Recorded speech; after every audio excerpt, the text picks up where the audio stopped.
Hello, good evening, and welcome to the stream. Indeed, it is good to see you all. And if you're watching the video over on the YouTube, hi all, and welcome to the video. And indeed, welcome to the stream, because we're streaming on both now. Yeah, that's a thing. That's been a thing for a little while, but it's quite good. So if you want to see the usual Twitch stream kind of thing with the usual accoutrements, you know, the alerts and the banners and whatnot, that's over on Twitch. And if you want to see higher visual quality over on YouTube without all that, then you can on the YouTube stream. That's at the usual place at Kalos2 Gaming. Yes, indeed. All right, so just social mediaing while I'm talking to everybody. Yeah, right, okay. Let's got that, look at that, and then one more of these. And whom? Oh, yes, Blue Sky. I'll do Blue Sky as well, why not?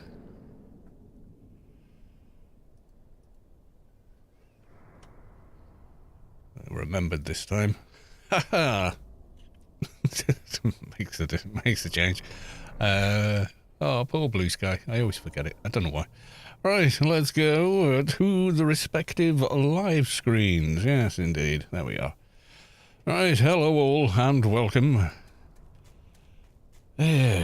Saturday, another week. Done did. So, Chuck D from me, a very good health. Schloncher, Skol, Skal, etc. Oh yeah, beer o'clock, everyone.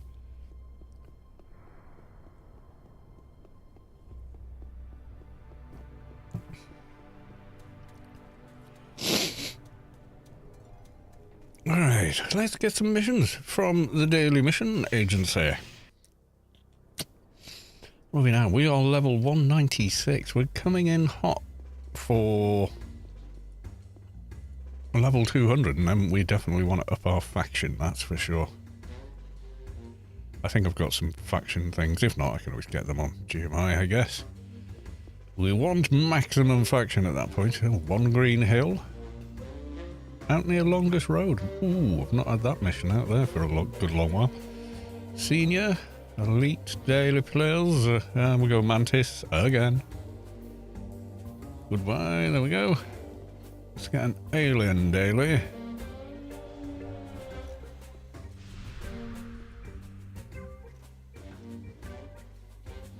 Aliens alone, please. Where's this one? Place the bomber. Okay. Right. Not forgetting, of course, we do want the freelancers thing. I think it's still up. Hopefully. Hopefully we haven't missed it.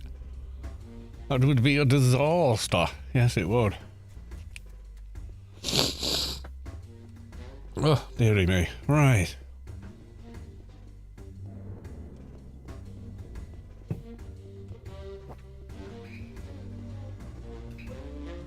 I think they're up. The Herald is still there. That's good. Who else is on? Sai is on. Alright, okay. Oh, actually, let's go to tier. Go to tier. Get the buffs.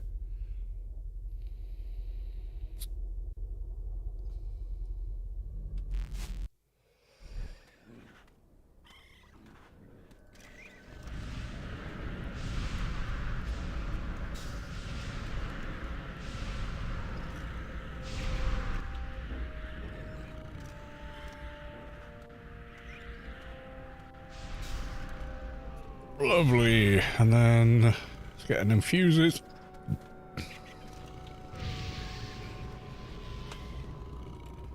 %, T. Help.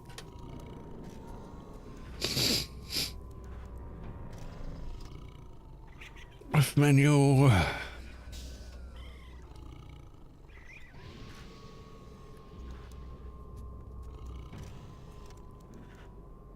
Another infused with knowledge. There we are. Okay, I think that's everything nice and tidily done. Right, okay. I think we'll do place the bomber first. Because why not? We got XP? We got XP. Okay. Before we do Alien, we should go see freelancers.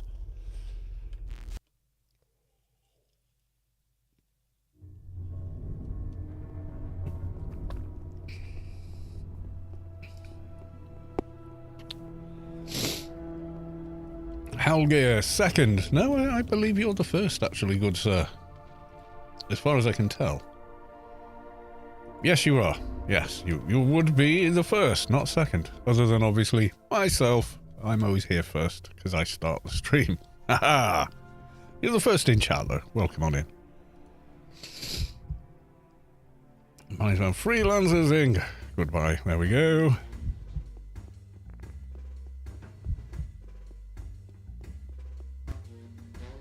Helgeir, in total shock at being the first. But you are.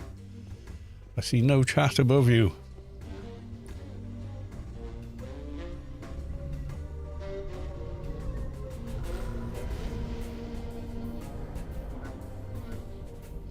Lady Sky Cannon, welcome to the stream. Good to see you.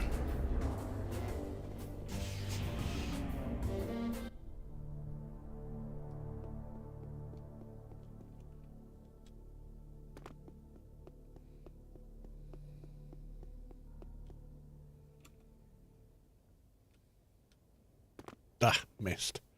Never mind. I like landing on that pole. Don't ask me why. It's just like a challenge to do it.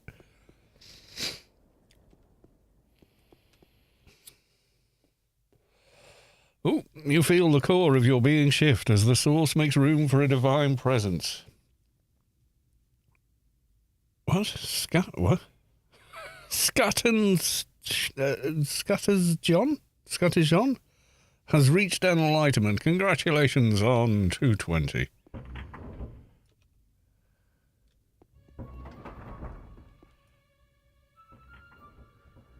Scattenshon?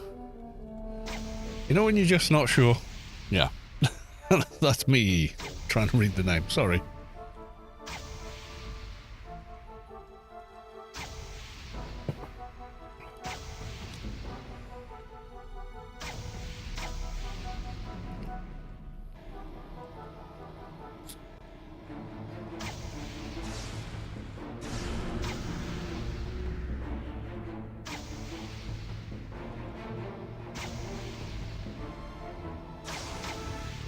Eggs Brolly, welcome to the stream. Hello Carl, hello everyone, hope you're all okay. We are. How has your week been?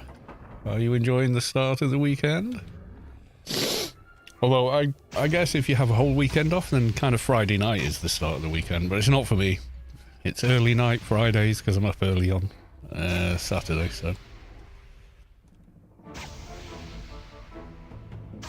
Tried to stream some Parthenon, but meh. Too tired. Parthenon. Oh, I don't know. I'm not familiar with that one. Parthenon. What's that?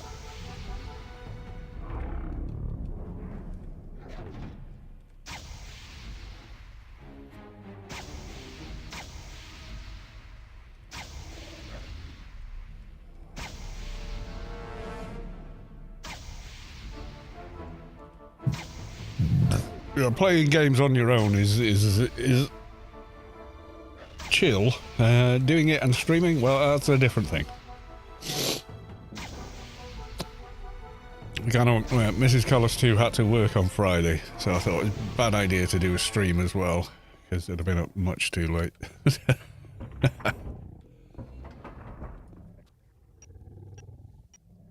Pantheon Rise of the Fallen. Pantheon Rise of the Fallen. Let's have a quick Google foo. Pantheon.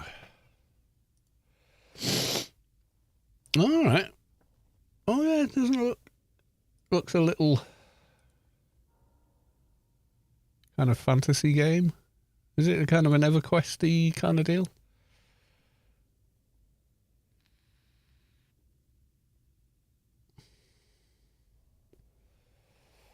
When did this come out? New old school. Oh, okay. Join the denizens of Terminus to uncover the mysteries of a world divided by celestial loyalty? Do they mean royalty? Loyalty and betrayal. Make strong allies or even stronger foes while ... Deeply social, high fantasy, MMORPG, challenges players and just realised $39.99. Okay. Looks kind of interesting. I played 100 hours of Pantheon. That's cute. This man has played a year of Anarchy Online and then some. I've got over a year on one character. I've got 200 hours in Stalker 2. Yeah. I do love that game.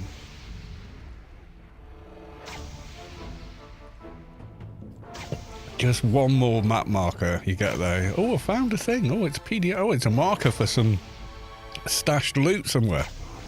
And it's probably like a couple of bread rolls, a bottle of vodka, and a med kit.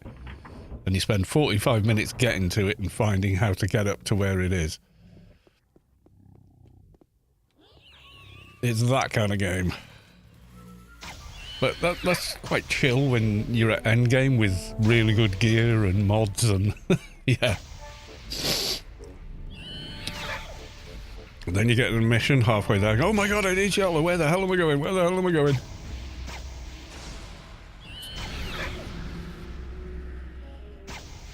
Early access. Yeah. I would like to try playing that. I saw the June they did how it's going to work. So you buy the game, and then it sounds like it's a bit micro-transaction-y. So there's full DLCs, they're saying, and then missions. It sounds a bit like I tried EverQuest 2 once, and that had something similar where you bought the game. There was no subscription, but then if you wanted, like, I sort of found this cave, and someone outside saying, oh, if you go in the cave and get me XYZ, and then it said, oh, you need the expansion for this, it's $2 to enter the cave. I was like, wait, what? So, it sounds similar to that, maybe? I don't know, I could be making a false comparison there. RageStar88, welcome to the stream. Yeah, I only played EverQuest 2 for on and off for a week, and then just... yeah, I don't know. It hardly ran on my old computer, so yeah. That was my old computer.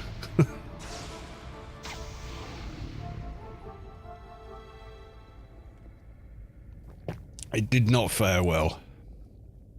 Alright, we're on the spot. Let's drop the bomber. But yeah, more than once I was like, oh, I have to pay to go to this cave, and then I went in the cave and there was like bugger all in there. Will you try the Byway? Oh, SOTA, yeah, played that for about a year. The downside is you kind of eventually realise it's WoW reskinned as Star Wars after you've done the single player stuff, which is a shame because I quite enjoyed it as the single player stuff is probably the best stuff in the game.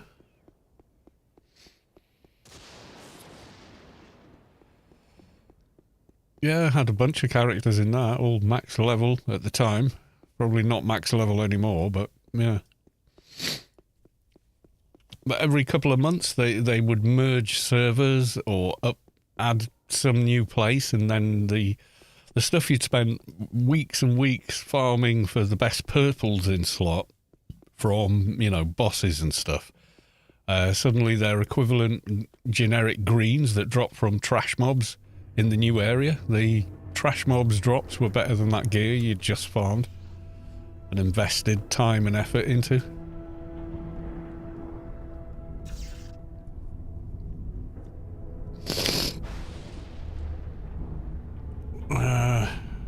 Now, right now only pay to play for early access. Star Wars The Old Republic's not a new game. I played it years ago. SOTA. That one. Excuse me.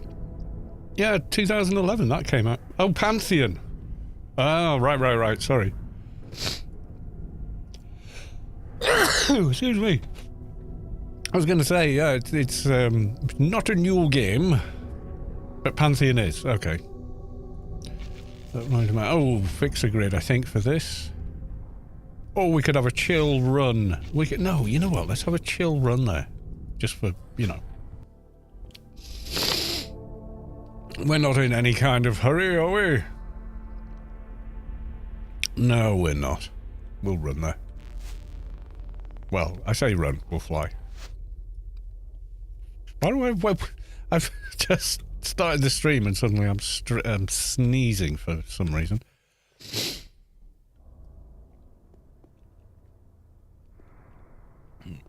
Let's see why it's called the longest road. Because it feels like it when you're running down it, probably.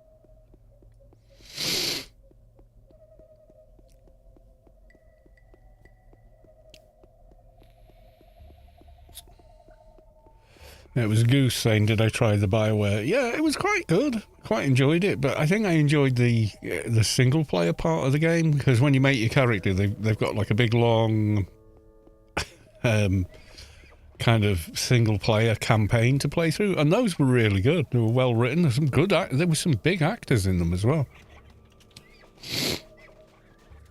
Chris says, ever crack? It was not. Yeah, I didn't really get into EverQuest 2. It was quite popular with a lot of people, so yeah. We had Kate Mulgrew, if you played a Republic soldier. If you played Sith, your first mentor. Well, they were a big name to me, because I recognised their voice immediately. Oh, God.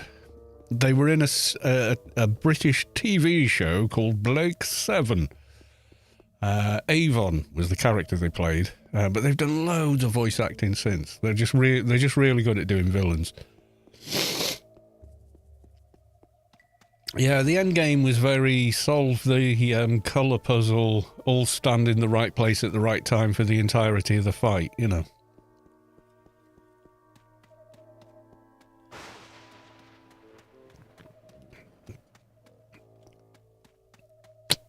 Anarchy. Man, I love seeing... Is it Anarchy? I don't know. Man, I love seeing you still around. Well, thank you. I'm glad to be around. I've been here before, but your videos brought me back to Anarchy Online a few times, as well as with Sharp Tony. Yeah, I'm glad Sharp Tony kind of put all his videos back. I need to watch Blake 7 again. Yeah, I think you can. I think you can get it on DVD. I think you can probably stream it. You'll get some of it's on YouTube. It was the whole like couple of seasons of it were on YouTube for a while, but then, as is always the case, got taken down. But yeah, oh my God, we've I don't know what's going on here. New engine is having a moment. Oh, good Lord. What's it doing?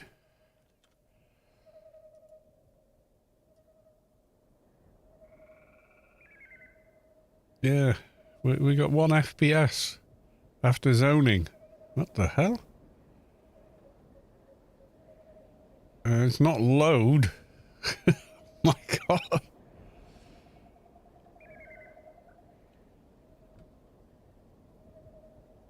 Yeah, what the hell is going on in this playfield?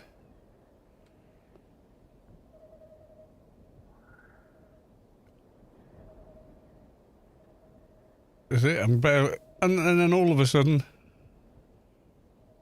Back... Yeah, that's just weird. What the hell was that? I had no idea about Sharp, to be honest. Had him on Steam and he would talk to me every once in a while. I think real life I was strong on him. Well, yeah. Oh my God, what's going on in Longest Road?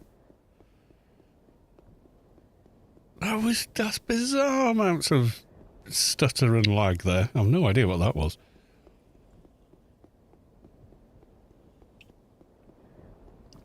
And the graphics card is doing nothing. Excuse me.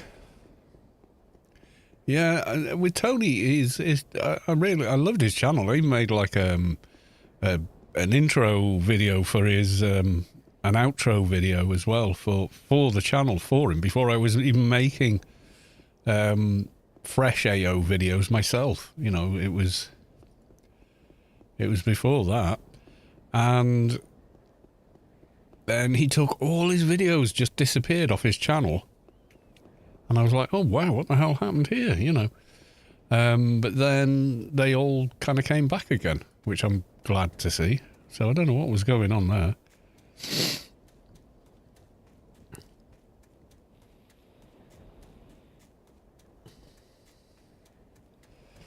Also, I see that your character name is Gothic. Almost, yeah. You're going to be... Well, it's Gothic, because she was chunky when I made her. Yeah, thick, bro. Damn, she's thick. Yeah, it was one of those. Chat decided you're going to play the Gothic remake when it comes out. I don't know. I don't think I've even played the first... I don't think I played the original. Yeah, that's how they got the name. Because they were like, I said, okay, let's pick a face. And they went, yeah, go for the goth chick. I was like, yes, very, very advanced. Yeah, go for the goth chick. So I was like, okay. And I said, right, how are we making it? And they went, oh, yeah, let's go thick. So I went, oh, that's what we'll call her, Gothic. And everyone's like, do it. That's how she ended up like that. So there you go. What can I tell you? Yeah, a goth mummy character. Oh, hell yeah.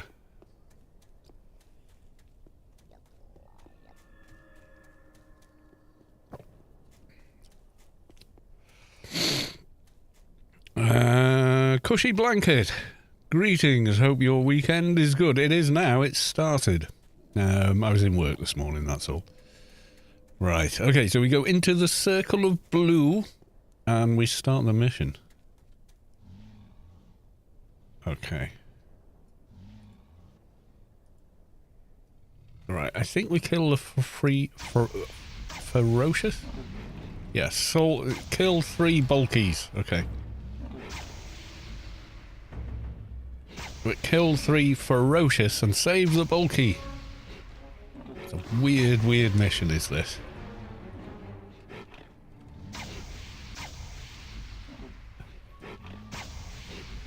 Matt Cannibal, welcome to the stream. Good to see you.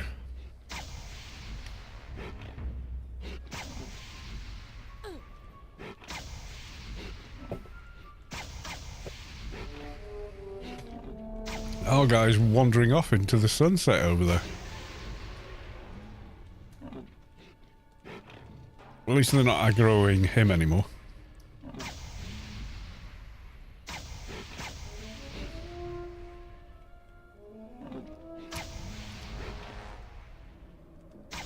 Yeah, we don't really need that up there anymore. And then clicky on bulky. Oh, 197. And a freelancers update. Okay, so the next one we got is Mantis Ravengers. Okay. Got grid cans, didn't I? There you go. They still got GMs in this game handing out credits and items in the main cities? No, I don't think so. Players do that, but I don't think the... excuse me, GMs, no.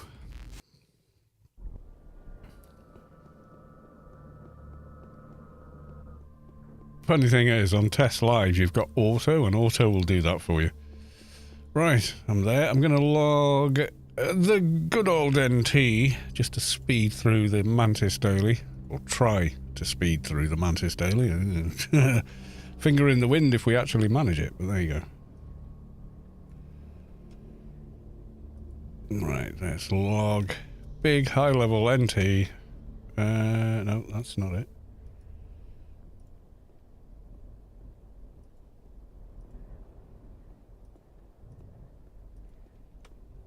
That should be it. There he is.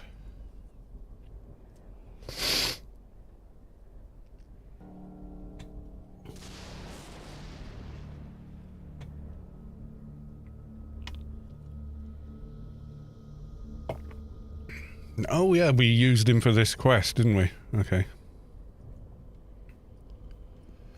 Yeah, I have completely broken the login reward system by having a full inventory for a week on this character, I think. Let's move some crap over. There we go. Do that. And we'll beacon back to Rubicar.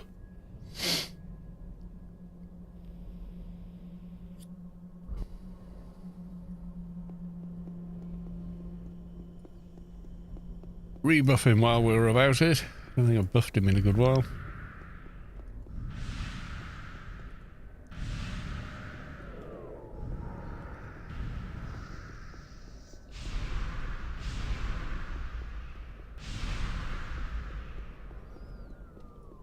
Raid for all? No, don't happen to be raiding this evening, so no.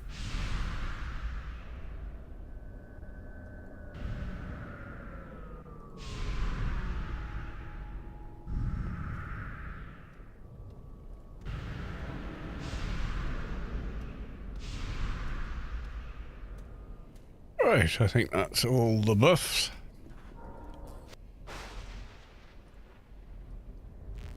A multi-box, wow. What? Who's a oh, this is a buff bot. This is a buff bot. So if I go to this guy, tell %T, so whoever I'm targeting, so their name, help, like so. I can stand here and get all the buffs I need. Just give it a second. Buff menu. There you go. Generic, adv buffs, bureaucrat buffs, improved cut red tape. Oh, I'll have that, thank you. There you go, I just got it. Instinctive control, nano init. Thank you, I'll have that. So on and so forth. And then, okay, that's the unpaid buffs for every class. And then on this side, same again. Enter, Alt up, help. And now we get paid character buffs. These are paid characters, all level 220. So buff menu. Okay, so now we get the big girls buffs. Let's get improved essence of Behemoth.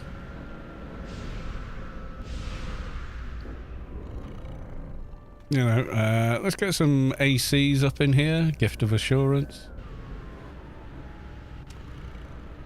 There we go, we got that. NCU nanos, yeah, go on then. Join team.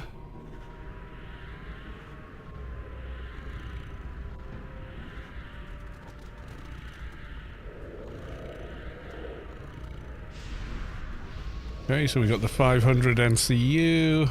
Let's go for Lasting Ultimatum. The big hot.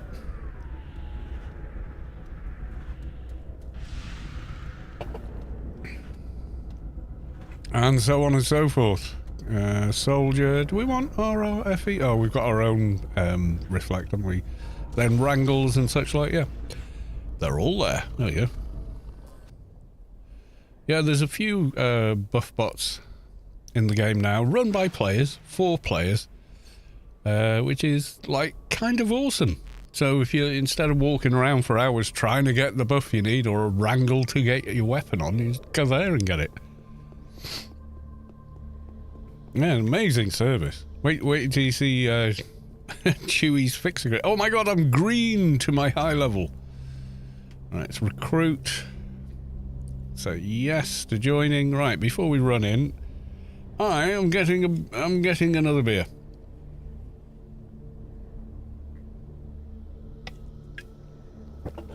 As is my wont. Right. Oh dear. I shall be back in a moment.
There we go, that's back.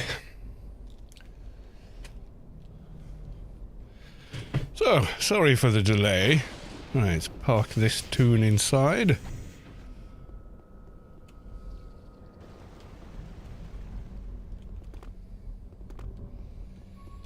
There we go. Hopefully we get the same GS. We did. Right, Ravs.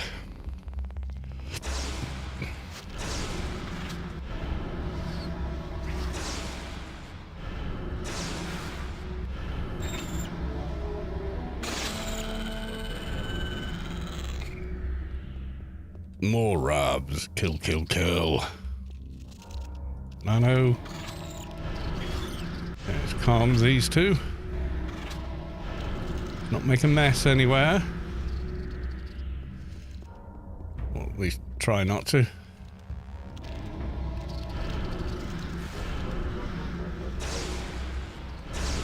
Another Rav. Prepare to die.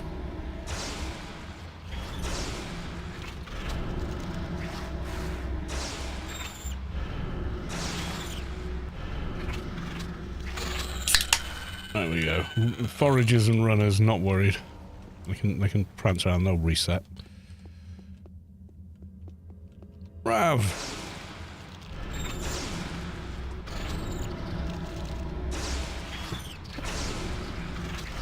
So technically a multi-boxer, but you know, a passive, useful one. Lars Vindal. The procedure for using buff bots and ICC is the same for these, or is there some sort of chat command? Target any one of them and to get the name, and just say help to the bot, and it will come up with an information board hyperlink that you can just read off and follow. All I did is an old chat shortcut from since the beginning of the game. So if you target anything. And before we had chat windows, we used it a lot more, because if you wanted to pick up a quest or whatever, you would target the NPC you were trying to talk to and go /tell %T, which meant target you currently have, and then the message you wanted to send them. So by force of habit, I literally target any member of the buffbot cluster. And see, there's two. I count two in here, but now there's only one. So I do /tell %T help, and then it spawns the menu, and you go through the menu. You click on the link, it sends a chat command to it. So med sister cast NCU, cast GOA, cast II. You know, it automatically gives it. So you read it in plain English, and whatever the chat commands are needed, it's auto done them for you.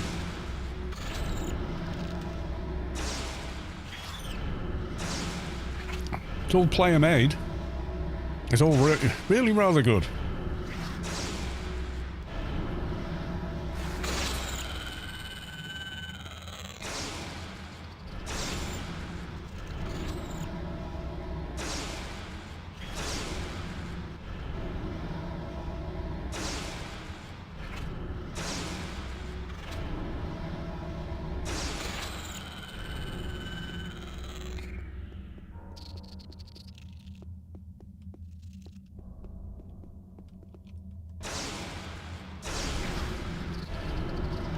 Yeah, so the various ones, they may have a slightly differing menu system, but essentially they do exactly the same thing.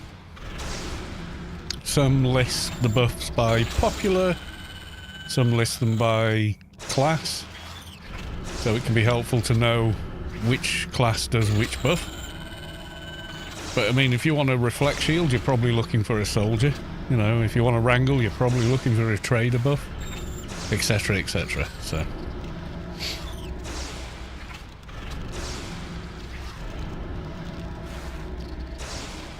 So they're very much community bots, but they are run by individual players. I mean, that person has, is it 4 paid accounts of characters there? Just 24/7, stood there waiting for you to ask them for a buff. I mean, that's pretty amazing, let's be honest.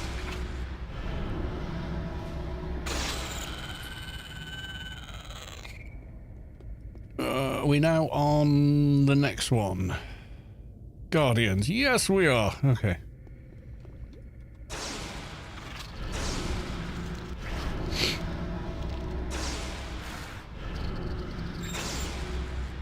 Does it's not a paid service. It's free. The only person that's spending any money is the person with the 4 or 5, you know, paid accounts that's supplying you the free buffs that cost you absolutely nothing.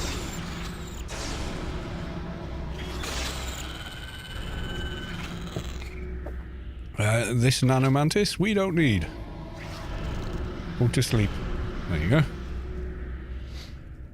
Yeah, there's no cost involved. It's just, you know, when they're dotted around. I go to the one in tier because it's got everything I need.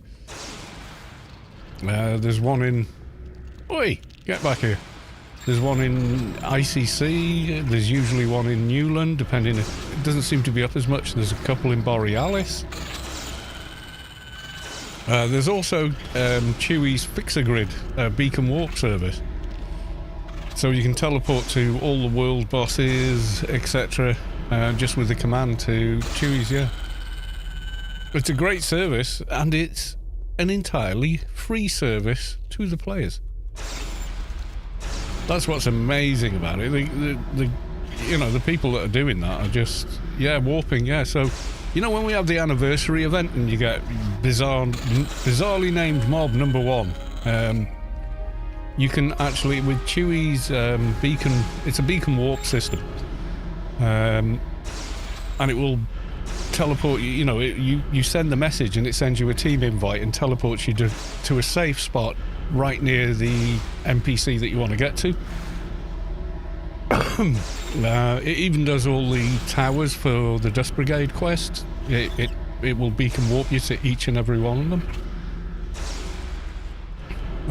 It's just stuff that players have done for the rest of the community. They're just great community leaders, really, in my mind. You know, pillars of the community for doing what they do.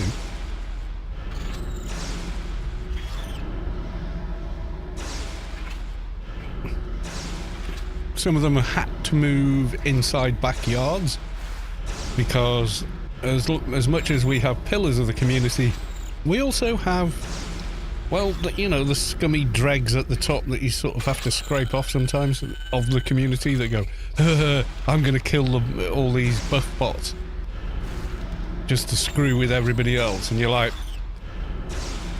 show us on the doll where they touched you. You know, what's wrong with you, dude? What's wrong with you? You know, we get those people that do that kind of stuff as well, and I just shake my head in disbelief. I mean, why do you, what, you think you're some sort of edgelord doing that? You're an arsehole doing that. Versus the people that, oh, I'm going to spend hours of my own time and money just to provide a really useful free service to everyone else in the game. Unbelievable, really. Regardless of what faction they are and who they are, I'm happy to provide them with this gratis, just because it's a good thing to do for everyone. Yeah, it's just the most benign of intentions, and yeah, and there's still people that think for some reason it's a fun idea to gank, inverted commas, these unattended bots that they're providing a service for everyone. I don't know why they do it. I don't know what's wrong with them. But it is what it is. But it's quite rare these days. I think people that do it have sort of been ostracised by everybody they've done it to. You know, everybody's like, dude, why are you doing that? That's nothing to do with anything, you know. Why are you being an arse? Don't do it. You know, and they're right. So, yeah, it hasn't happened in a while, but once or twice it happened. Right, there is no Mantis Queen, but I think that has updated me, so it's one normal daily mission to do. So we want to go Shadowlands for a dojo, unfortunately, is what it is. I'm going to go move this character to Shadowlands as well, although I don't think I'll need them, but I might. If we're doing water demons, I will log them back in, and they will come and go kaboom. Too many extra chromosomes. And yeah, I don't know. Maybe something. I don't know what the malfunction is, but yeah, they got some kind of thing wrong with them. Here's a really awesome thing I've created for everyone in the game. Anyone can use it. It's totally cool, guys. You just you know, help yourselves. You know, I just want to make life easier for everyone, so I've done it. Took me ages to set up. I'm really glad I did it. Everyone enjoy, please. And then you get this one kind of, I don't know what they are. I'm gonna go and ask for buffs while I'm flagged with a reflect, and I killed the buff bot. What? Why? You wanker! Why did you do that? Yeah, I don't know what's wrong with them. Chromosomes? I don't know. I don't know what's wrong with them. Something's wrong with them. But there you go.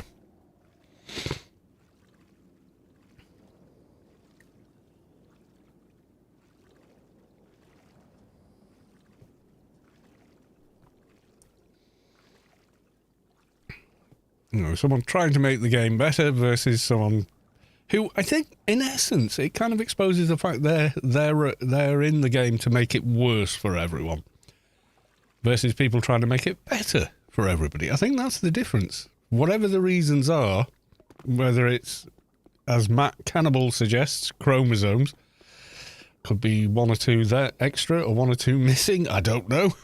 But yeah.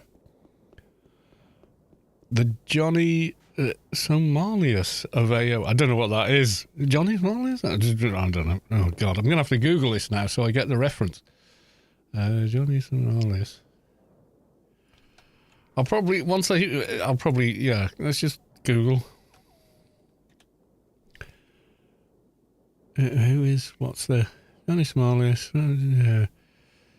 better known as Johnny, is an American live streamer and self-proclaimed internet troll known for his provocative, oh, he's a shock jock. Yeah, okay. Is he that, fat-lipped, we've got a picture of him. Oh, this dickhead. Yeah, this dickhead. Yeah. Deserves everything that's going to happen to him. Yeah, utter dipshit.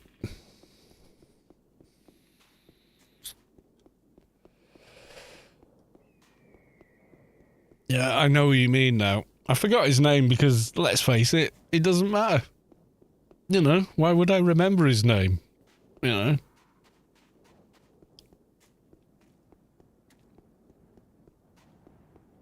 He's unimportant. He won't be remembered except in jest.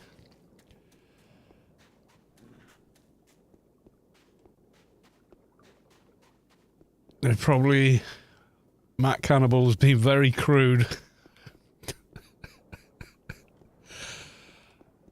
I shouldn't laugh, but I do because I have a very dark sense of humour. And most likely survivors of too much blunt force trauma with a coat hanger during trials. Oh, God. Let's just not go there, dude. I'm laughing, but that's a dark turn we've taken there.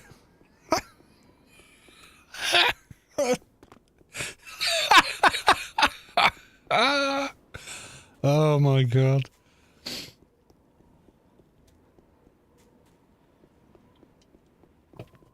Yeah, it's basically the shock jock thing. The original shock jocks would say outrageous things to enrage and confuse people. But it made people tune in, and that was all that they were looking for. And essentially that's what they are. They've nothing to give, they've nothing to add to the human race. They're just the worst example of the human race. But people can't help themselves. It's like rubbernecking when there's a, you know, you'd be driving down a motorway, stroke freeway, wherever you're from, Autobahn, and there's some big crash on the other side. You can't help but look at it. You can't help yourself. It's something macabre in the human nature. We watch disasters happen. We can't stop ourselves. You know, so essentially they're like a walking human disaster that we can't stop looking at, and they exploit that. You know what I'm saying? But yeah, there's something God... You know, do they at some later point in their life become more enlightened and just realise what a useless sack of shit they've been?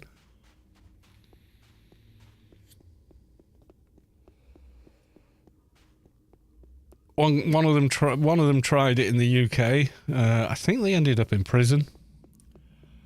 They found some, you know, old lady in a park, got a little tiny dog, you know, little Yorkshire Terrier kind of thing or something. They run up, they grab the dog and run off with it. Now, forgetting how stressful that was for the dog, right? You think what that's like for that little old lady that, you know, her family's moved on, she doesn't see him much anymore, you know, her husband died, etc. And the only thing in the world she's got, you know, her friends have passed on and stuff, and the only person she's got left in the world, you know, is a little Yorkie dog, a little loyal companion, always there for her, keeps her, you know, gets her out and about in the park and everything else.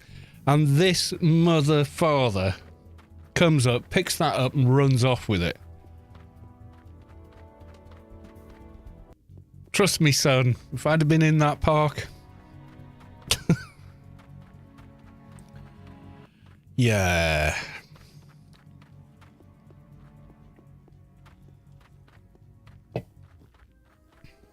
Would not have gone well for you.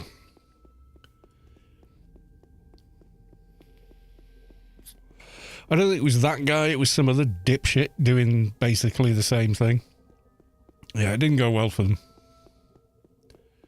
You know, because they looked quite feminine and they were slight build and stuff, and I thought, yeah, in general population, you're going to get passed around by the inmates, kind of like a dog's chew toy, in a dog pound, you know, just, whew. You're going to go in like that, you're going to come out like that, bitch. You know what I mean? So, yeah.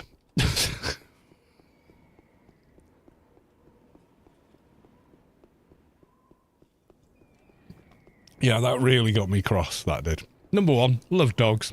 Don't even like it when in a video game they have rabid dogs and you have to kill them to survive.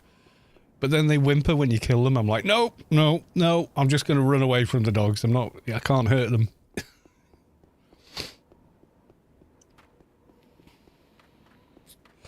I don't think it was him. It was the one that I kind of like was kind of going, you know, they just look pretty, you know, and childlike, and they were very slight, you know.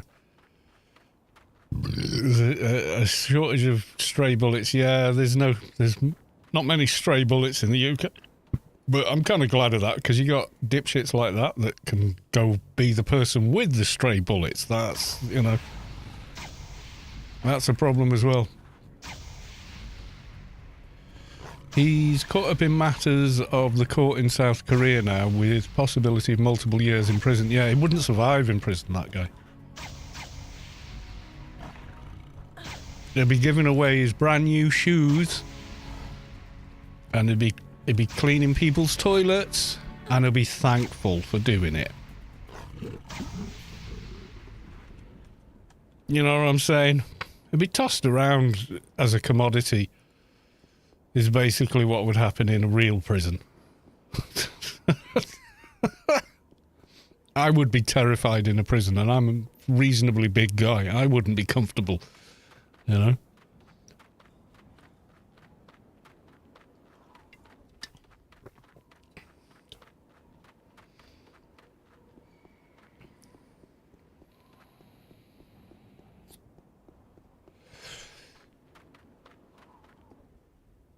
He has a rich boyfriend, but no, putting him up in Korea. He's screwed already. Oh, yeah, yeah.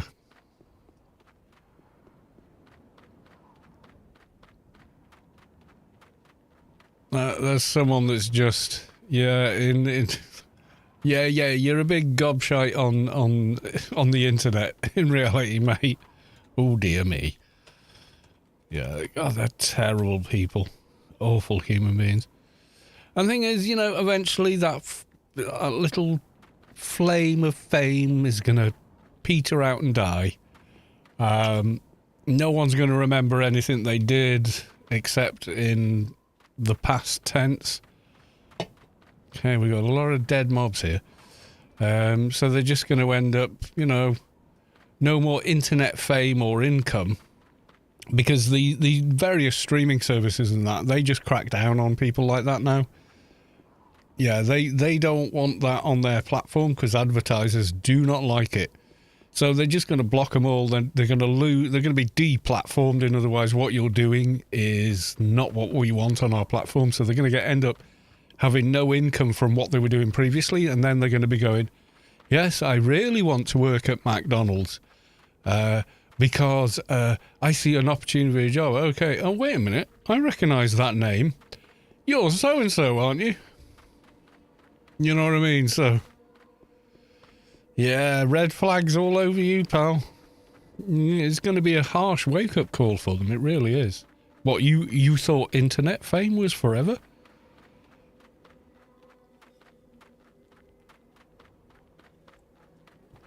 You thought you could carry on being a despicable human being on camera and there wouldn't be any kind of comeback for that. Well, hate to break this to you, but reality is different. You know, you're kind of branding yourself with the utter dishonor.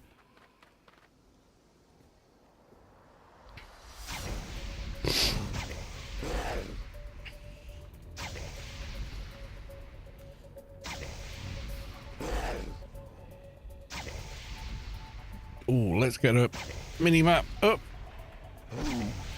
Ah, there we go. I like the white splodge with red dots on it.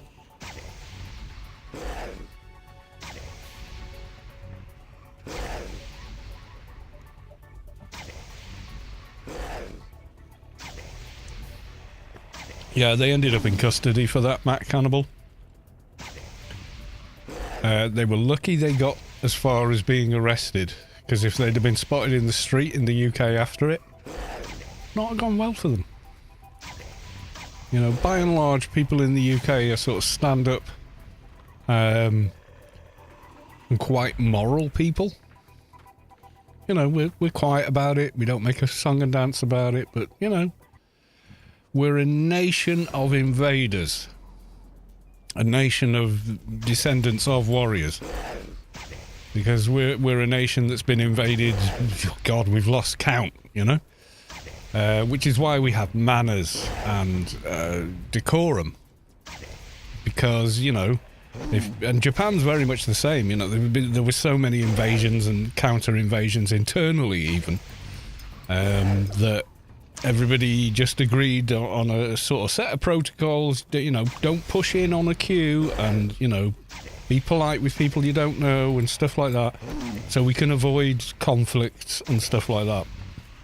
And beneath the veneer of the austere British character is a festering gene pool of Vikings, of Romans, of the Saxons, of, you know, everybody else that's invaded us. I'm going to allow that. Because it's contextual to the discussion. It's quite sad to see these internet fame challenging. Yes, don't try these stunts in Iran. Yeah, go do what you're doing in Saudi Arabia. Let's see how that goes.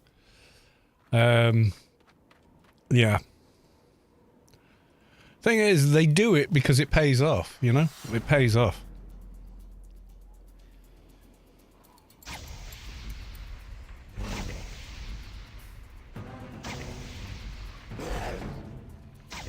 It was like we had these minor sort of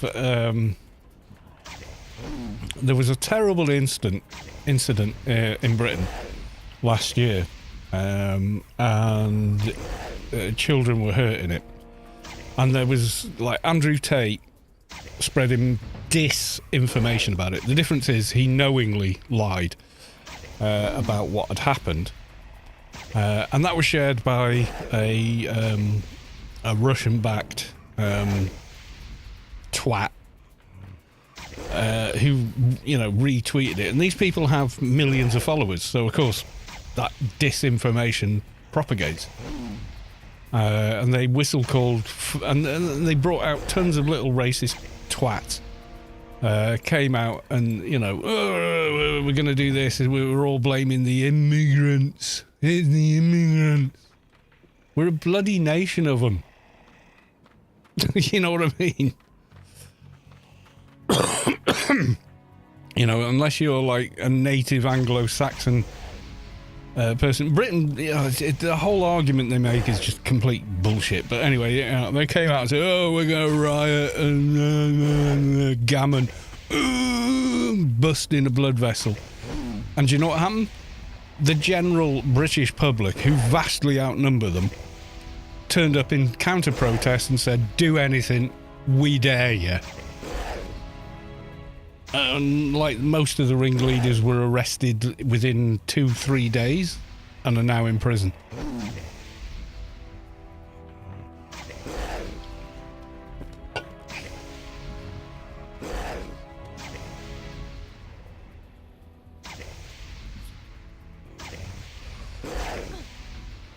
Yeah, because we don't like that in Britain. We don't like bigotry in Britain. We're quite anti-bigotry.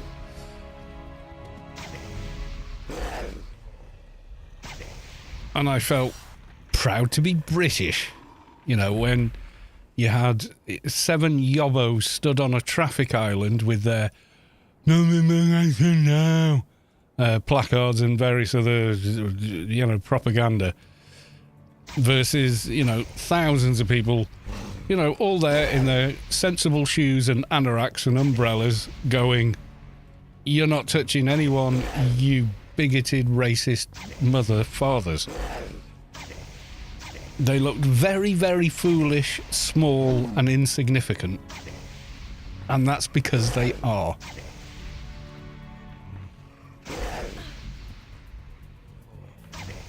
It was like, was it the Somali guy that was doing all that god-awful racist stuff in and xenophobic crap in, I think it was in Japan, one of the most polite countries in the world, doing it, and the Japanese were just like embarrassed for them, but not actually enraged or emotionally affected in any way, and didn't sort of engage them in any way. And they're doing all this, I think, and then I think there was an off-duty American GI or something like that was there watching them do it, and he just walked over and just put the guy's lights out, and then his cameraman's lights out. That was quite satisfying to watch, I have to be honest. That's probably the best thing they ever broadcast, was them getting knocked the down for that shit, you know, because the Japanese are far too polite to do that. Go do that in a triad controlled area. Go and do it there. Go and do it there and see if you can make it back with all your appendages. There's a challenge. Go on, I'd watch that.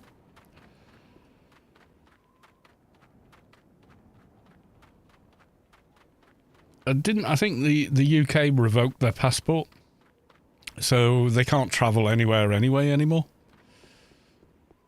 Or some such thing happened anyway, yeah. And that's the least they deserve, yeah. What a dipshit. Yeah, British people don't like that. No, we don't. The veneer of politeness and courtesy it can get worn very, very thin, very, very quickly.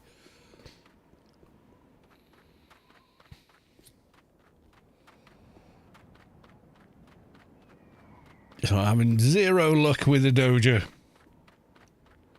We got blocked from leaving Korea. Oh, good. Yeah, go do that in North Korea and see what happens, son.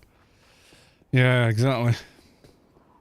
Okay, I'm going to try this guy. If we have no luck, then I am going to get another beer and we'll go do demons of water, but I'll use the NT just because it's quicker.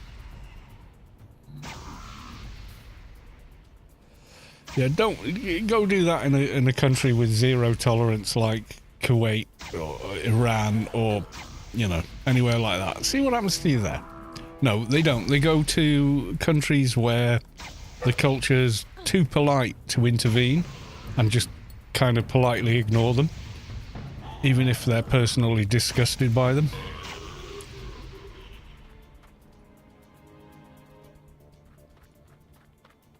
That's where they go. So they choose their victims. That's what they're doing. They choose their victims. They go do it there where they think there won't be any consequences for it. Yeah, that's just scum, scum, scum.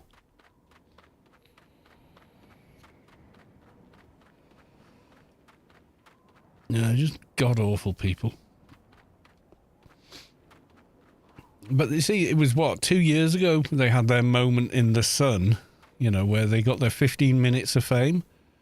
And now they're like, nobody follows them, nobody watches them. The various platforms they were on won't let them on that platform anymore. They've now got to go out and work a job. They've got clearly very limited education. And yeah, they're just, welcome to the real world, Neo. You're nothing. And you've nothing to offer, and therefore the best you can hope for is, you know, cleaning up the trays in a fast food restaurant, because you're just not good enough to do anything else.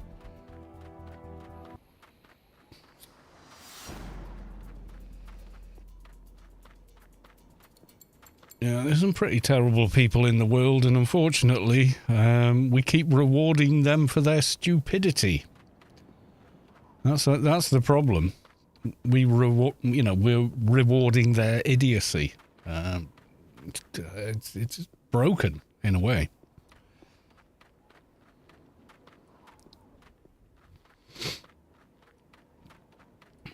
Oh, I need to remember to delete Mantis Queen, because we didn't bother with the Queen. Otherwise, it'll block me tomorrow or whatever.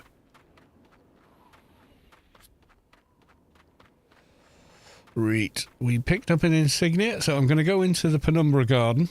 I'm going to save, because the next thing to do, really, is the Penumbra quest for XP, I think.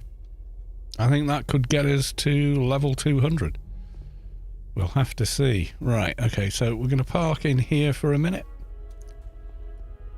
Right, I shall be back. I'm getting another beer, because of reasons. Now, you walk the slippery slope like that, yeah, you're just going to fall off into the shit eventually. The absence of belt discipline. Well, you know, you don't have to beat a child senseless to teach them that certain things are not acceptable. I mean, yeah, that's kind of how I was raised, but that's not how I raised my own son, and he's quite respectful. You don't have to beat the shit out of a child to teach it something. Anyway, I'll be back.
Alright, I'm back. Yeah, you can, you know, you don't need to punish children in that way, but I get what you're saying. It's just a lack of discipline in general, not necessarily any particular type of it.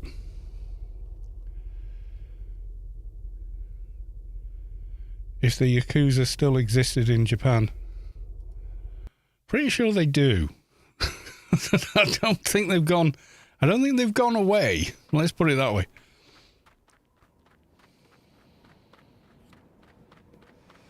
Pretty sure those things still exist, you know, even today.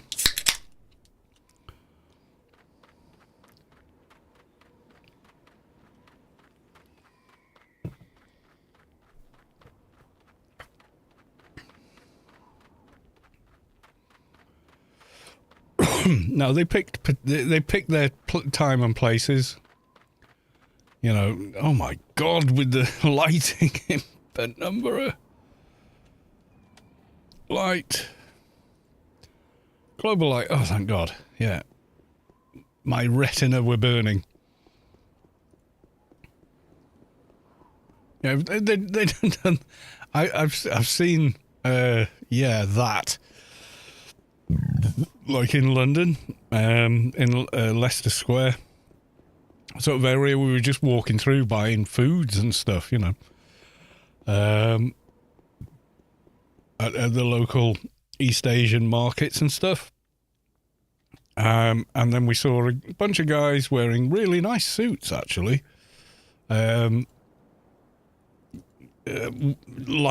Squaring up to each other, holding cleavers and such.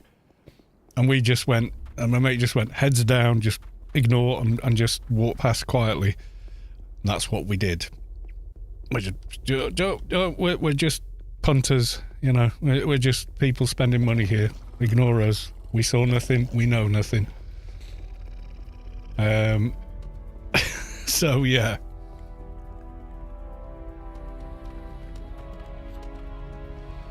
That was, well, okay, that was a while ago. But yeah, I was genuinely shit scared, I'll be honest. They said, don't walk away. Don't look. Head down. Like all the locals are doing. Shuffle past, face down, looking at your feet. Do nothing else. And do not make eye contact. It was... Hey. Just like, yeah, I'm just nobody. I'm just a nobody shuffling past with my shopping. I know nothing. I saw nothing.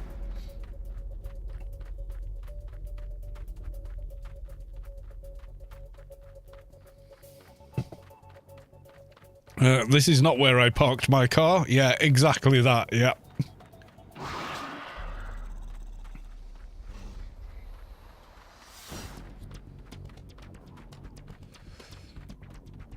Yeah, it was a definite,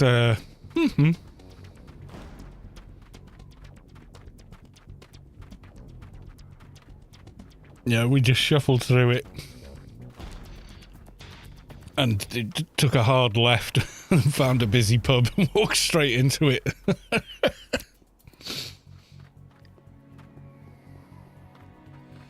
That was a very real situation to wander into. Yeah, that was, I gotta be honest, I was pretty nervous in that situation. My body language was saw nothing, heard nothing. Not even gonna look away from my shoes. Don't mind me. I haven't seen you. I have no memory of walking here. Yeah, just be invisible, basically. Yeah, right, we want to get up on the shelf above the mobs.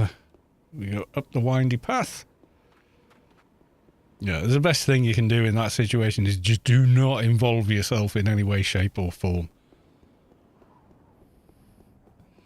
And if that Johnny guy had done dumb shit in front of those guys, oh boy. Yeah, oh boy, oh boy, oh boy, oh boy. Yeah, like you say, would probably have vanished.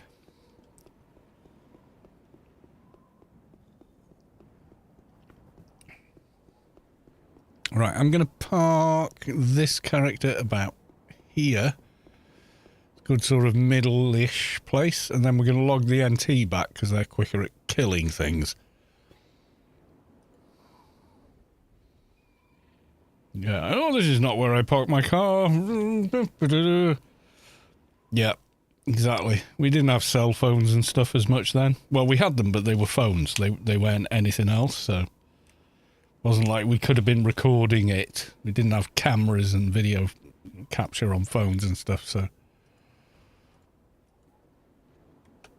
Different now, I guess. But yeah, back then it was... Yeah, this would not have been a thing.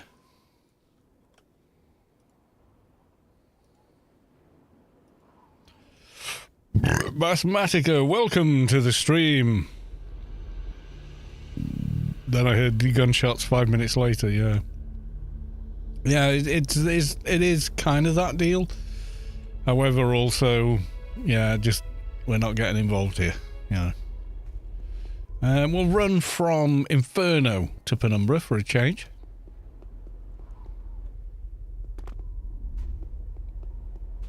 I'm pretty sure it's quicker from an Adonis, but we'll do it anyway, just because it'll be different.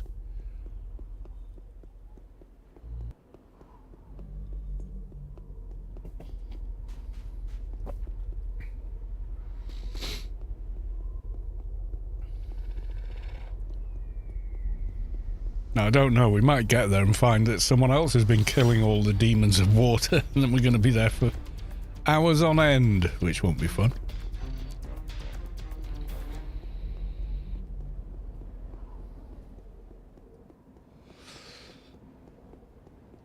Yeah, the people that do that kind of stuff, it stems back to the old days of shock jocks, you know.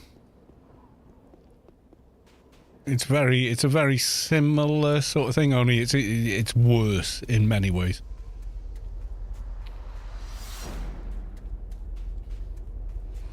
Are you hunting the Inferno Dojo? No, I'm running to Penumbra for the Penumbra Dojo Mathematica, but thank you for asking. I'm going to do Demons of Water, and it's just way faster to kill the mobs with this character when you're doing those than anything else.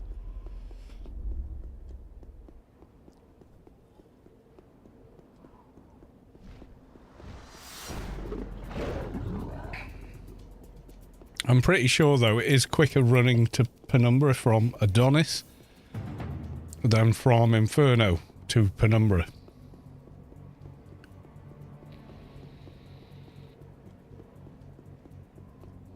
I'm just testing my hypothesis, though.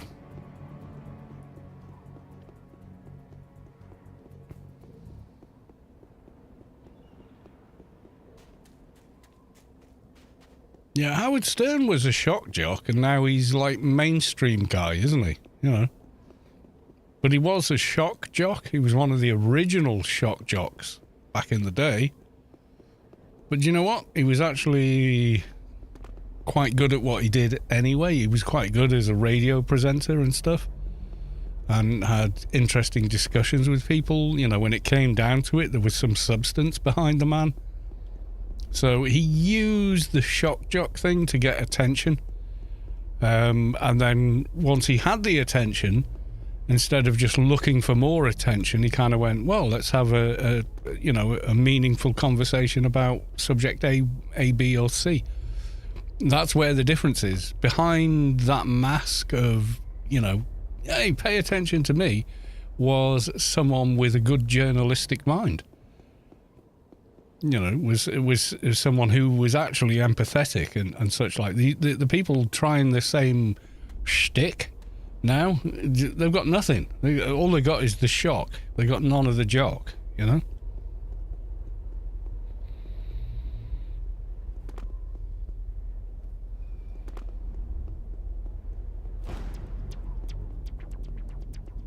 In my opinion,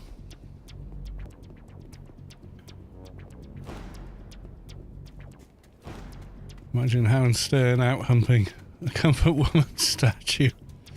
Yeah, a lot of what he did was suggestive rather than actual, and so on. hey, sit on the speakers, and then over the mic goes, you know, we're like, oh my God, you know. Isn't Howard a pretty prototypical? I'm not sure. Yeah, proto as in, yeah, one of the first kind of known modern media. It's not, what's the right word? Oh, God, I don't know. He was one of the first notable recorded ones, but you don't remember the court jester was doing the same thing 700, 800, 1,000 years ago.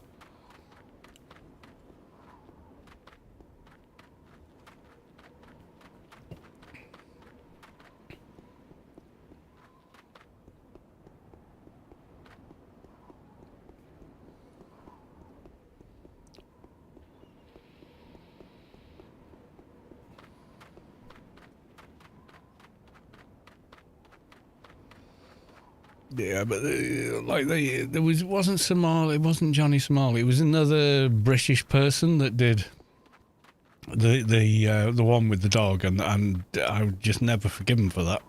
In fact, most of Britain would never forgive them for that.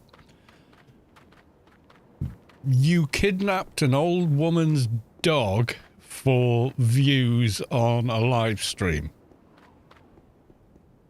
You put her through all that trauma, as well as the trauma the dog went through. And, yeah, the British people are like, oh, hell no. No, you didn't. You're a pariah now. So, yeah, that just would not end well for them. Right, okay, so let's LFT on this character.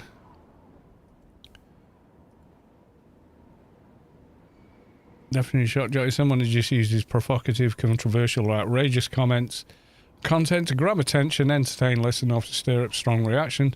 Or do you feel it more taboo? I think it's a case of when you're defining a thing. Okay, so Howard Stern garnered attention with similar tactics, you know, in his day, but is now, people watch him now because he's an interesting, thoughtful person. Yeah, versus someone like Johnny Somali is a dipshit. He has nothing to contribute to the attention. So all they are is the attention grabbing. There's no content beyond that. And I think therein lies the difference. At least with Howard Stern, they were a thoughtful human being behind that. So they used the idea of spectacle to garner attention. And once they had the attention, then they made a poignant comment or point about what they were doing, which is why they're still around now and considered, you know, they're quite well respected. And they don't really do the shock jock thing anymore. You know, they do the considered, thoughtful interview and commentary and stuff like that, because there was always something more behind it. Whereas the modern day approach to that is people have got nothing to say and haven't got an original thought in their head. You know, there is a difference.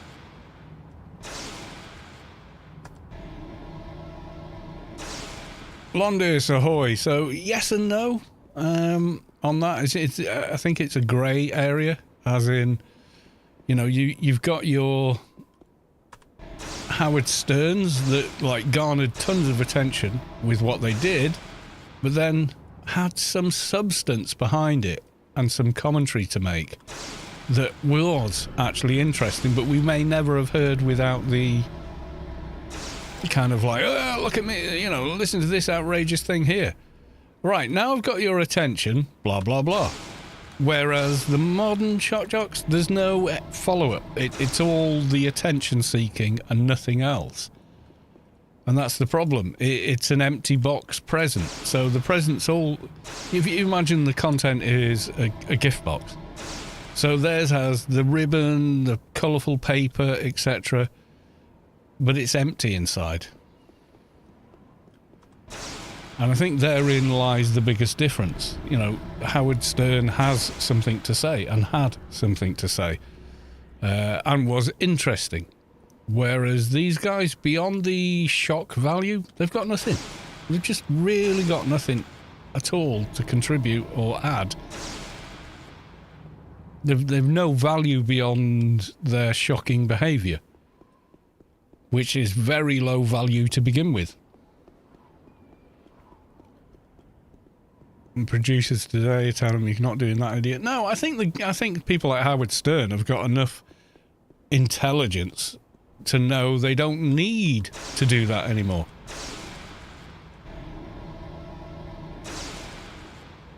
You know, I can invite big stars onto the show, and they come onto the show because I ask them poignant and interesting questions and such like, and there's a conversation that takes place and an exchange of information, and people are more interested in that than they ever were in the shock jock thing.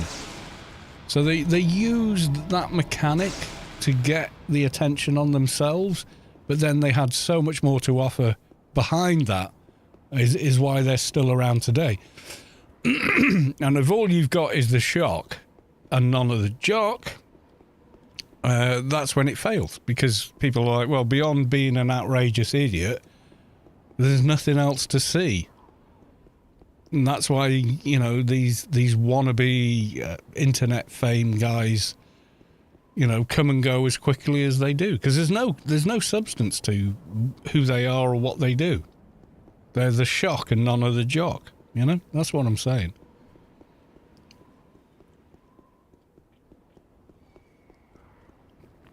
There's producers saying you can't do that anymore. Well, yeah, there probably is, but they're not planning on doing it in the first place, you know?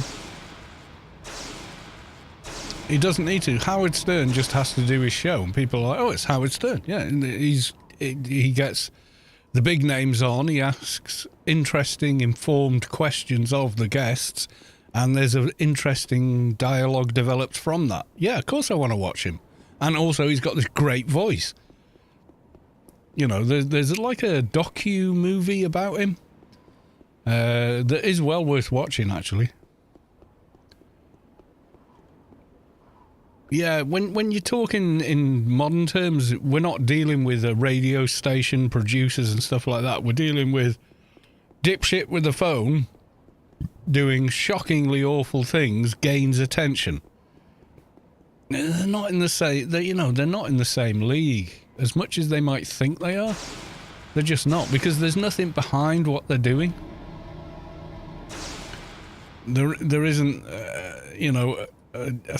hey, we found a doja. Right, gonna sit on top of it. Close there. And then we're gonna run to it. Yeah, I mean, the whole shock jock thing is... Yeah, I mean, you've got to have something beyond being shocking, because being shocking gets very boring. People become anesthetized to it, if you like. So... it's like eating a disgusting tasting food. It works for a while. You go, oh my God, this is so disgusting to eat. But you're not going to keep going back for more.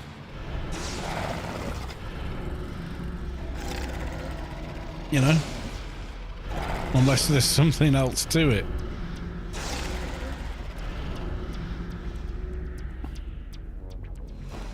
Right, okay, we got the doja. Let's hand that in. Let's hand that in.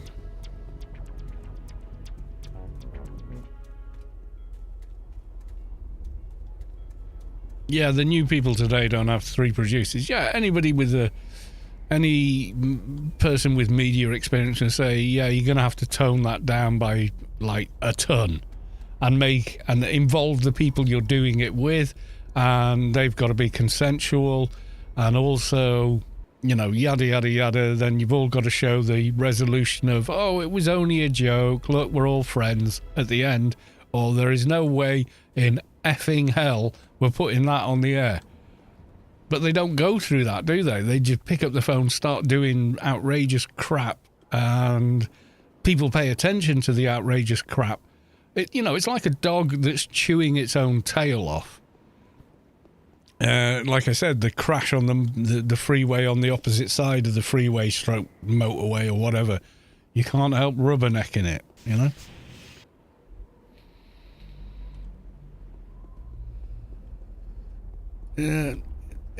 That's it. Well, people just go, we don't want to watch this shit. But the trouble is, they're not policed. The modern platform and like the legal framework and legislation around it, it's 20 odd years behind where the internet and everything that goes with it is now. It is Pandora's box, the internet. You do know this.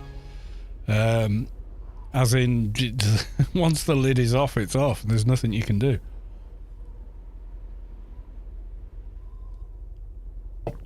Saison, welcome to the stream. Yeah, have I ever watched one of his streams? No. Hell no. I'm not interested in an idiot like that. I watched clips of him getting his just desserts because that's kind of satisfying to see him like being a complete asshat and then getting slapped silly by someone. That's quite satisfying to watch. Proposition and then outcome. And if the outcome satisfies your, moral compass, so to speak, yeah, it's satisfying to watch.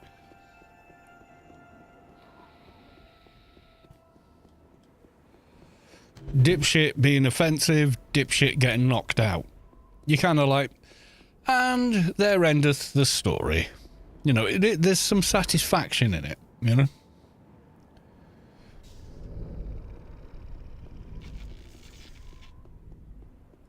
Yeah, it's offence for the sake of offence is not the same thing as what the old shock jocks were. They would be provocative and controversial and sometimes shocking, but there was more behind it. They were always, now I have your attention, excuse me, XYZ. And they'd pivot to what they wanted to talk about, and they brought attention to what they wanted to talk about, and that is a big, big difference.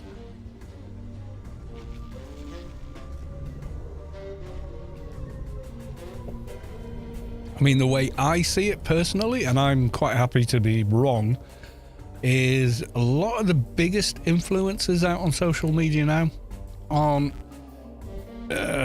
they seem more exploiters than anything else to me. Hear me out. So they're like, oh, I'm going to do this massive giveaway that's going to cost me probably less than 1% of the revenue I'll make by publicizing and effectively televising that situation. Here's a poor person with nothing. Here's 1,000 other poor people with nothing. One of them's going to get a new free TV, and we all watch because we want to see who's going to win the TV. We all tune in. They make $100,000 from us all tuning in, and then they turn around and give the poor person the $1,000 TV. They're so far ahead in profit. They're just exploiting the people with less. And so much of the modern social media influencers are exactly like that. They really are. And I just sort of look at them with disgust almost, the callousness of what they do.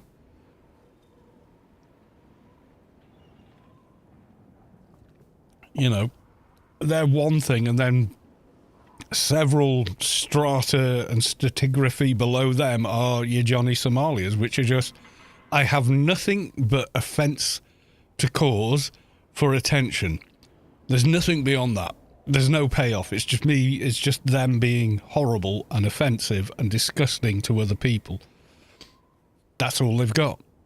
But people tune in for it. But now advertisers who are, financially indirectly funding them are going, do not put our ads on this dipshit's content. And now these guys aren't being politically deplatformed for free speech. It's like the advertisers going, no, we don't want our brand associated with that dumb fuckery over there. That is not what we want to be associated with. That's a free market talking. That's what that is. That's not politics. That's economics. That's the advertisers going, don't put our ads on that dumb shit. We do not want to be associated with that. You know.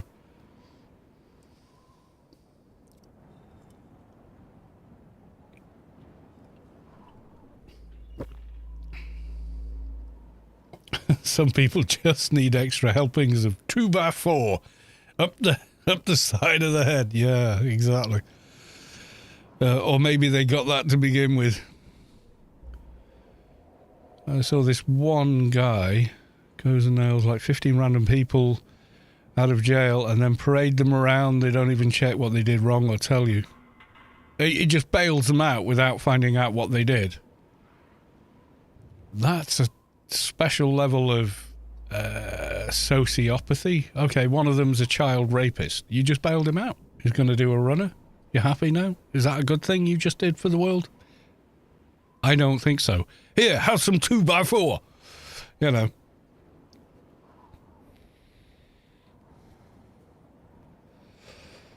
Say what you want, do what you want, and welcome the consequences with open arms. Exactly, yeah. I'm careful what I say to people. I'm British. I'm polite. I'm courteous to people because, out of respect, as they are other people. I've no idea what they're capable of. You know, to a greater or lesser degree. Right, we're going back to Penumbra. To do Penumbra Quest, we're going to try and hit 200. I think that's ambitious, but I think we could do it maybe with the pen quest. And we want the pen quest anyway, just because reasons. Wasteland, no, Ravine I want. Yeah, freedom of expression is not freedom of freedom from consequence for that expression. It never has been anywhere. And where you do things is important. Like so. You've got the First Amendment rights in America. You've got freedom of speech in the UK. You don't have that in like Saudi Arabia, Iran, North Korea, and places like that. No, you don't have that right. You fuck around in their country, mate. You're gonna come unstuck real quick because they don't have that law in that country. You know, you are where you are, and the law is what it is in that country. You can't claim, well, I'm acting under my country's laws. They're like, give a fuck what your laws are in your country. You're in our country, and when you did what you did, you know, that's how that works, you know.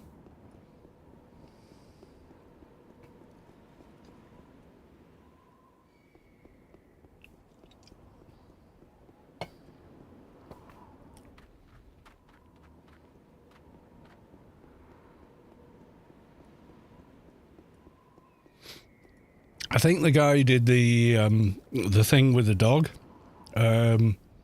ended up not being able to go out in public because he was stupid enough to go on general TV.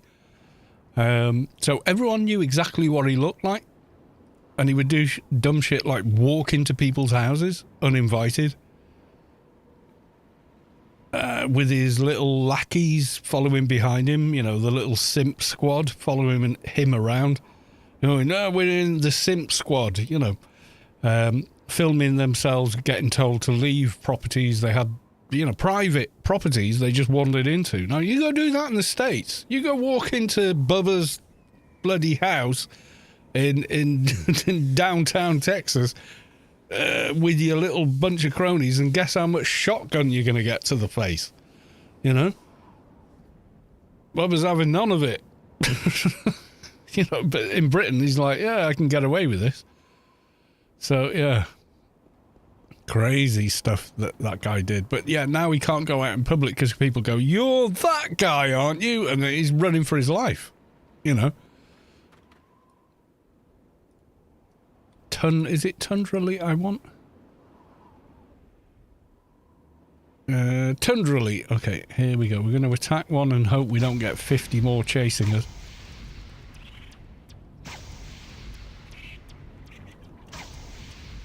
Thing is, in the UK, our law stands that if someone breaks into your home and you shoot them dead, Oh well, what a shame. That's the law in the UK, okay? If you have reasonable cause for thinking that your life's in danger and someone's invading your home, too bad. It shouldn't have been in your property, you know? The last step is... if you mean a lapper, yeah, it's kind of based around a team more than anything else.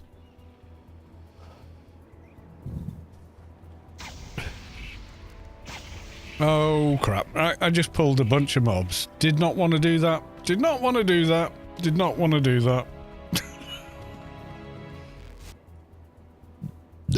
Thankfully we got the Ring of Win when it comes to the environmental protection, so we can just jump through the portal, jump back. Can I just pull the one, please?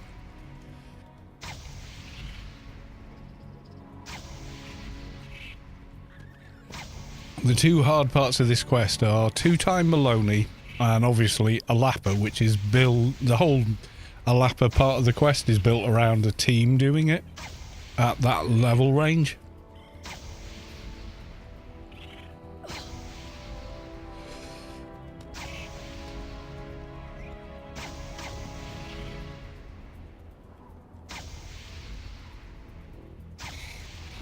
Right, just nipping for a very quick beer refresh. I'll be back.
Right, okay, so we need a couple more Tundra elites. I'm going to go for this one. And I'm going to get his buddy over there. No, it seems I'm okay.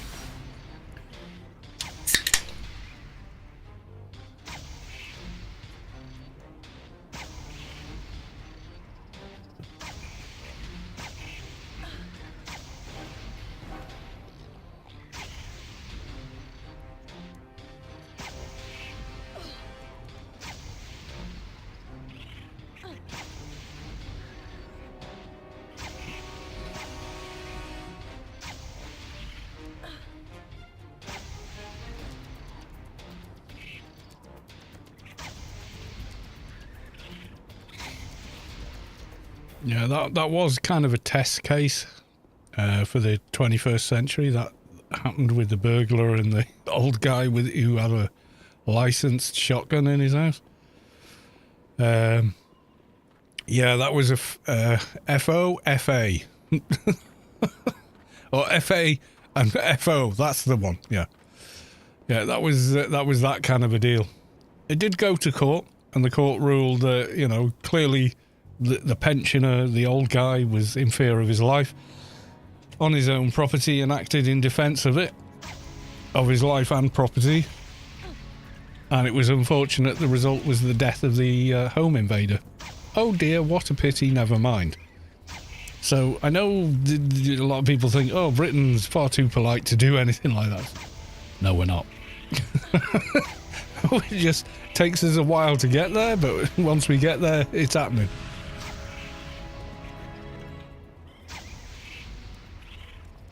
When we go, we go. We're not mucking around. It's like when women fight versus when men fight.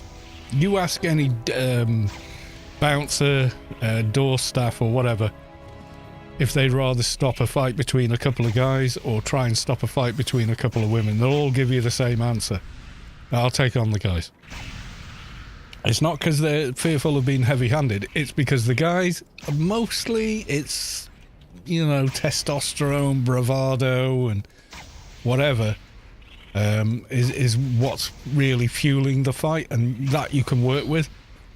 But when women kick off, they mean it, man. They're going, they mean to hurt, they mean to maim, they mean to kill. They're not fucking around. You know what I mean?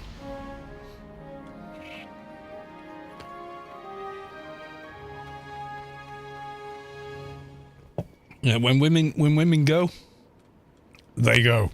They're not kidding, you know?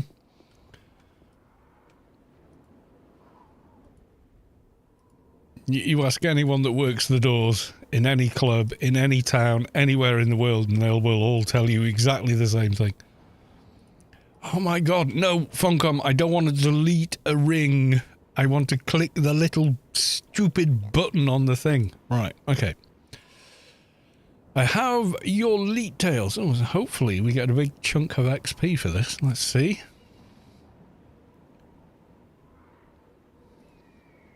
Right, there's your leet tails. Oh, yeah. And now it's go round and talk to the monitoring stations, I think. Right, pen and paper time. Here is a Bic biro. There you go. There's a Bic biro. Yeah, it's smaller than my hand. I have big hands. Do you know when they invented this kind of biro? In the 1950s. Do you know what they've changed about it since then? Nothing. If it's a good design and it works, guess what? My favourite song. Oh, man. Ba-ba-boom. Ba-ba-boom. Ba-do-ba-do-ba-do-ba-do-ba-do-boom. Ba-ba-boom. Ba-ba-do-dun. Ba-ba-do-ba-do-ba-boom. Ba-ba-bum. Ba-ba-bum. It's not me on the song when you hear it. It's not me. People think it's me. I picked it because it sounds like me. Measuring the ice. Get the monitoring station. Remember that he asked for the combined value. Which one do we want, though? Do we want today's value, please? Today's value is 20. That's the pizza. 21.3. If you heard the dog barking, it's our pizza getting delivered. Oh yeah, we got takeout pizza tonight. They do like the Chicago style, you know, the square pizzas with like 10. It's way deeper than way deep pizza. Yeah, it's great. You have like 4 slices and go, I think I'm dying. Yeah, good pizza. No. You've got more pizza than you've got bread with the square pizza. It doesn't work like that. The bread's like yay thick and the pizza's like yay deep. It's all topping. Yeah, it's great, man.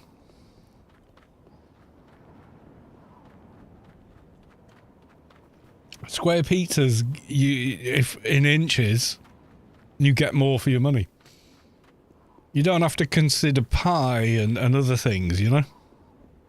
And pie as in, you know, 2 downstrokes and 1 cross strokes, or P little I.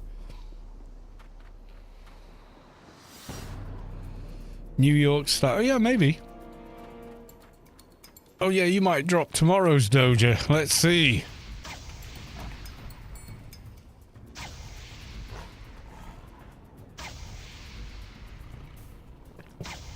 Yeah, but the toppings they do and everything else, oh my god.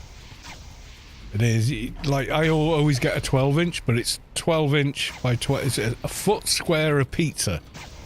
And it's the same as like a 19-inch circular pizza in terms of what you actually get. We're going the wrong way. We need to go up here for the thing. Let me just see if I can get it.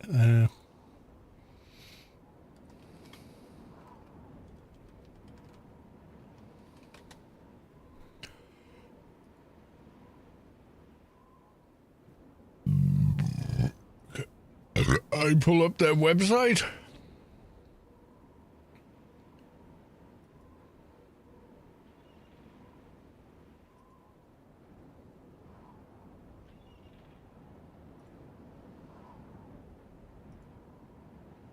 Yeah, so a plain pizza from these guys.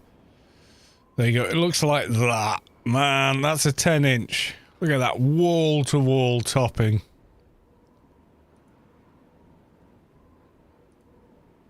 Yeah, baby. Give me the spicy one. They do circular pizzas, but look at that. Nom, nom, nom. Nom, nom, nom, nom, nom, nom.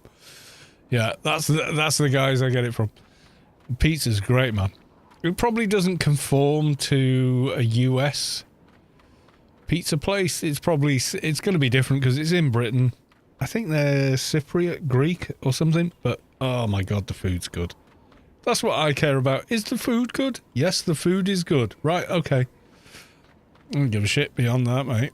I really don't.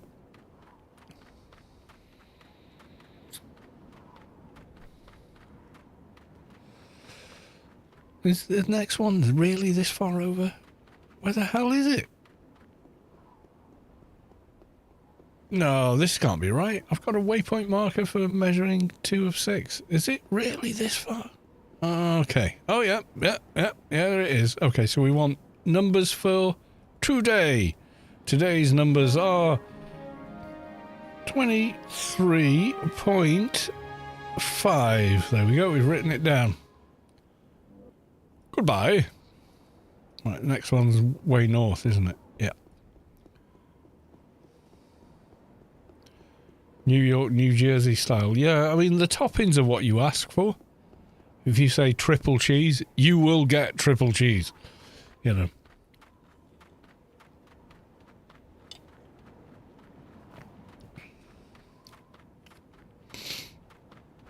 You buy the 12-inch, you're gonna, that's your food for the next 24, well, that's your food for the next 48 hours. Honest, my God, it's a lot of food.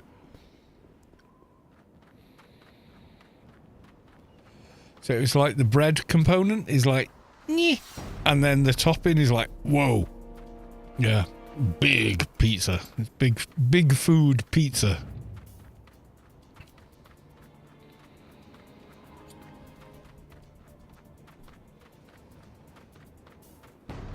Yeah, they're really good, and it's always fresh ingredients. If there's onions, they got chopped like 10 minutes before they went on, if that, you know. So yeah, they're a really good place, honestly. If you're ever in North Wales and you want a pizza, go there.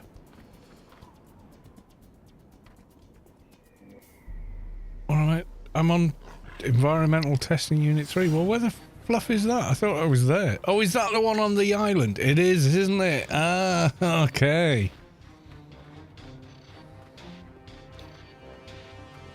I was running to one whose location I know, and it's not actually the right location. Dumbass me.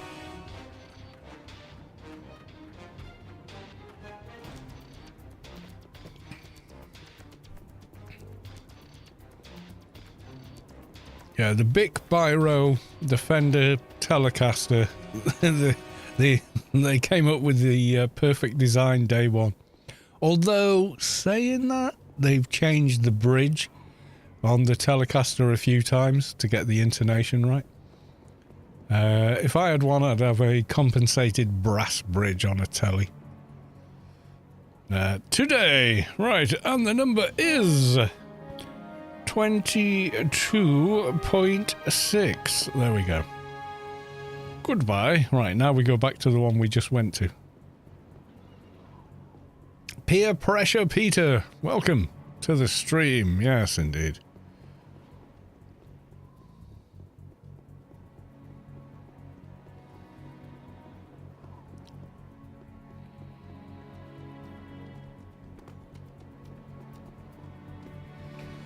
I might try this game again, but it seems kind of daunting to start fresh after so long. Just make a new character. You'll be amazed how much you remember before you're like level 30 or 40, which will take you 2 days tops. Yeah, AO has always and probably will always have that kind of, ooh, there's stuff to learn and understand before I can just play. It's always been that way, and in games used to be that way. Right, today, 18.7. Goodbye. 6 out of 5. Where the hell is that? Or is that it? Am I going back now? Measuring the ice. I don't have an update marker. Yeah. Number 6 is go back, isn't it? Yeah, that's it. Hey all, says Peer Pressure Peter. Yeah, that's true. Welcome on in, good sir. Hope you're well.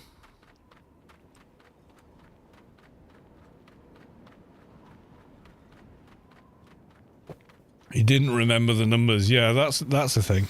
You actually have to do the mathematics. So, calc 21.3 space plus 23.5 plus, what else have I written down? 5 plus, ooh, no.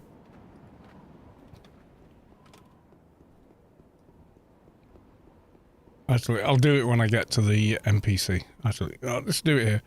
21.5, 25, 23.5, 22.6 space plus 18.7. 86 exactly. Because I think it's the sum that they need. Not the average or median or any other kind of divisible. I'm pretty sure it's just the sum. Yeah, if you don't make a note of the numbers or you can't mentally remember them, yeah, you're not going to finish the quest. I don't think there's another game where it actually requires you to do mathematics, but you do for this. But then again, think about putting implants and such on, where you're doing mental gymnastics to do it. Right, okay, so we want 86 exactly, and that's not an answer, which has confused me.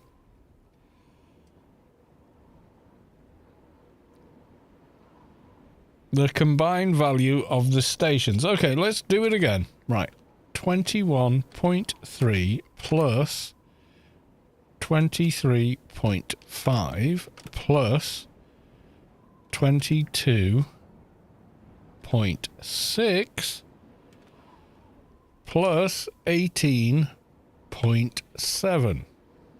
Wait. I'll break something.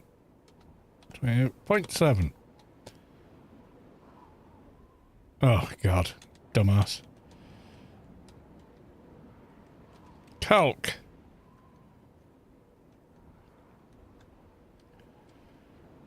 Uh, 18.7, wasn't it?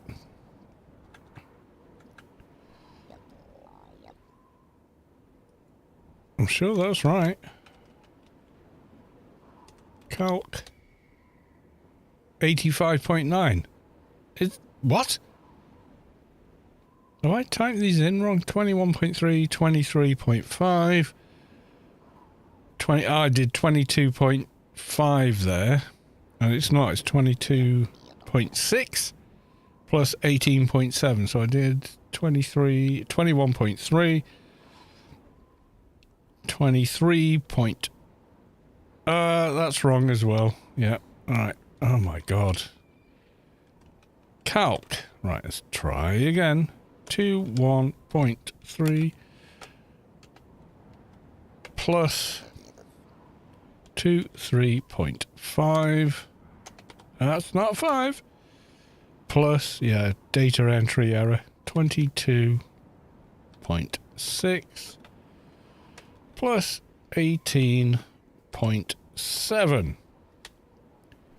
86.1. There we go. No, I clicked the wrong one. But it worked. I clicked the wrong thing, but it still worked. Measure rise. Remember the ask for the combined value of the stations. Oh God. Be careful, input. Okay. What? No! Don't make me do it all over again. Oh my God! I clicked the wrong thing on the chat, and now I've got to do it again. Holy fluff ball. Yeah, I typed the wrong thing in, even though I wrote it down. I am a dumbass. Now he makes me go and do it again. Right. Today. Chat, 21.3. 21.3 chat. Okay. How did I fluff that up? Oh my God, my job is detail. Yada.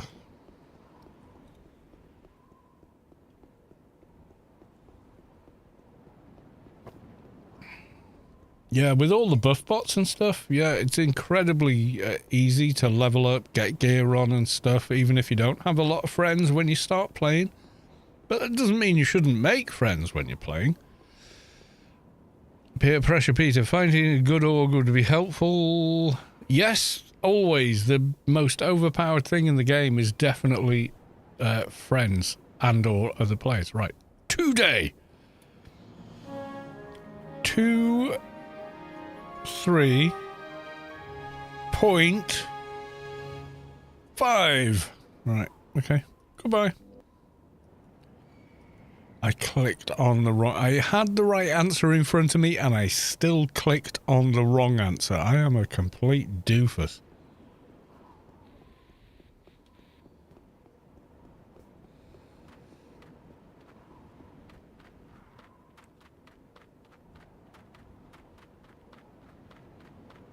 Yeah, you type 23.4, not 23.5. Yeah, I am I'm a klutz. This is why I will never ever drink and drive or operate machinery whilst drunk. There you go. You did it for the content. Yeah, of course I did. I didn't just fluff it up. Yeah, because that would never happen. I don't make mistakes. I'm infallible. No. What I am is human, and to be human is to be fallible.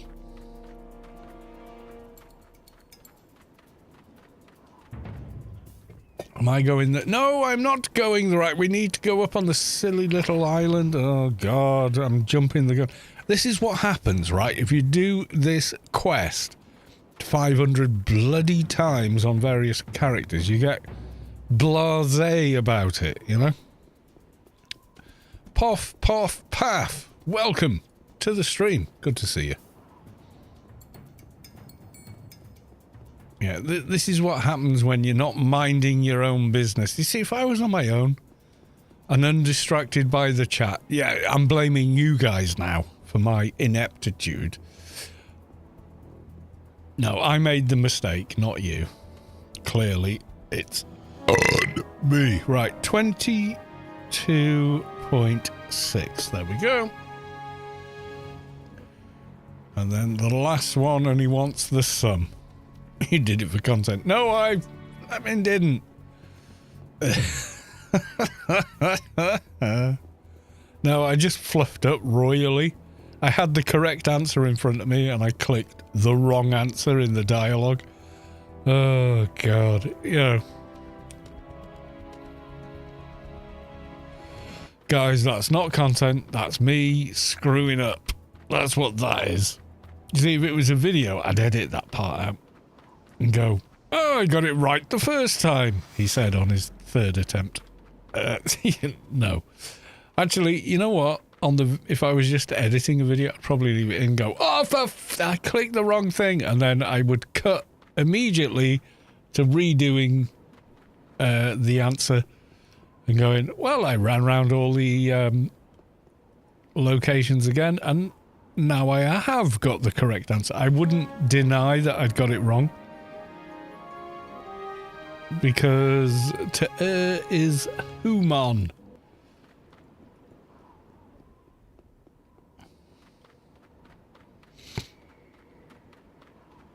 Isparian. Is your name a reference to Asheron's Call? I think only they can answer that. I certainly can't.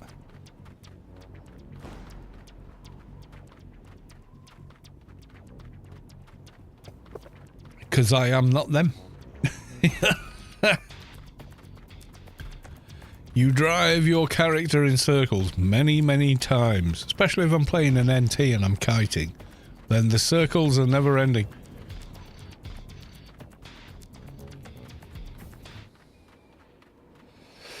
Yeah, I've played MAs before and then got bored of them and deleted them to make a new character slot, which is why I've made a bow MA, just because it's a little bit different, and I thought it might be interesting to do a bow MA instead of a regular MA. You know, I mean, I'm at that point now where I've done a let's build a tune for every single class in the game. So to maintain interest, you know, I've got to come up with different stuff, haven't I? You know.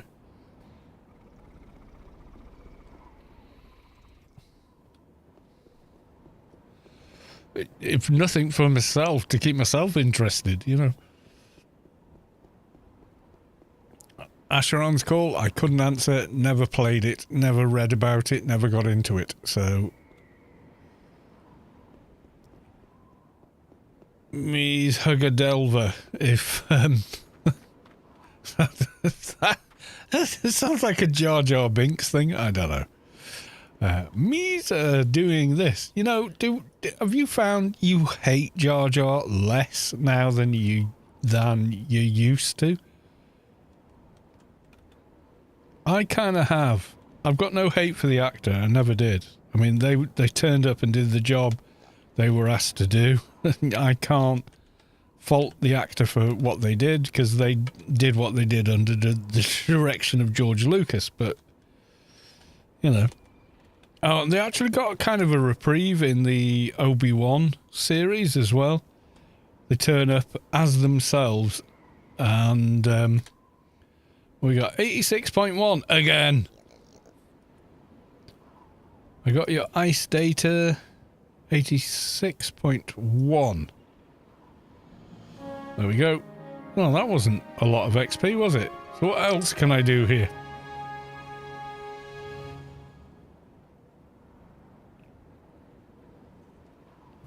The Darth Jar Jar theory. Yeah, he's acting the fool, but deep down he's... yeah.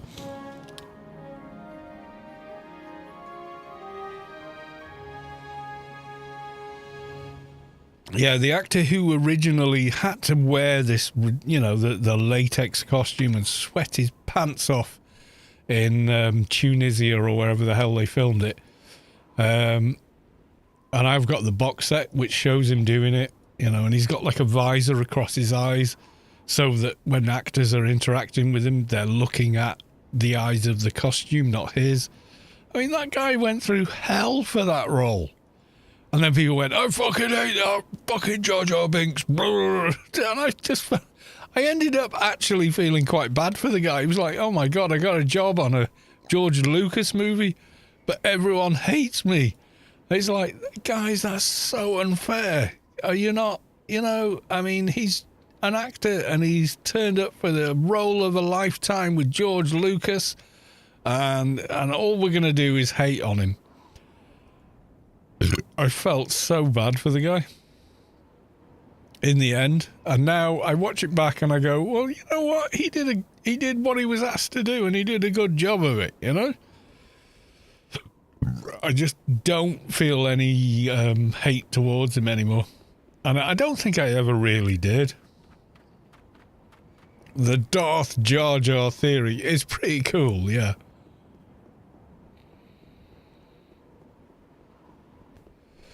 Yeah, I will act the fool to evade their detection of me as the Sith Lord helping Plagueis, or, you know, whatever he's called.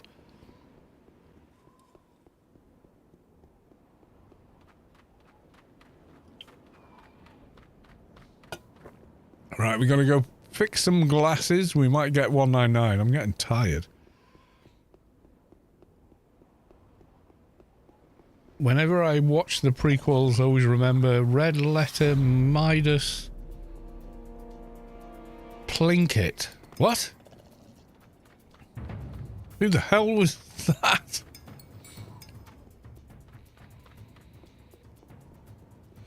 I'm not I like Star Wars. I rewatch it many times, and like my fondest memory of Star Wars is being 8 years old and seeing Star Wars, the original movie, in 1977 in a movie theater, and just being like, oh my god, this is the best thing ever.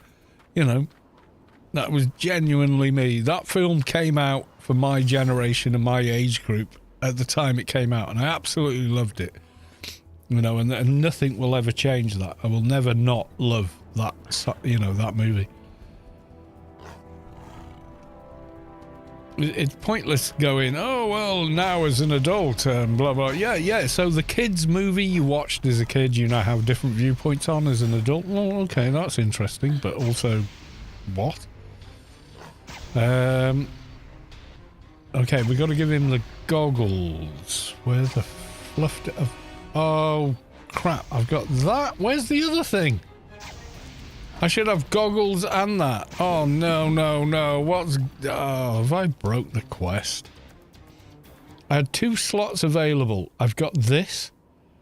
I'm sure it's the goggles I need to show him, and I simply don't have them, apparently. Oh, no. Oh, yeah, we're going to have to go back to the other guy. They were there? I thought I got them. Alright, delete mission. Right, we go back to the first guy. We delete this. And we do it all over again. Robot Chicken. Yeah, Robot Chicken's pretty funny.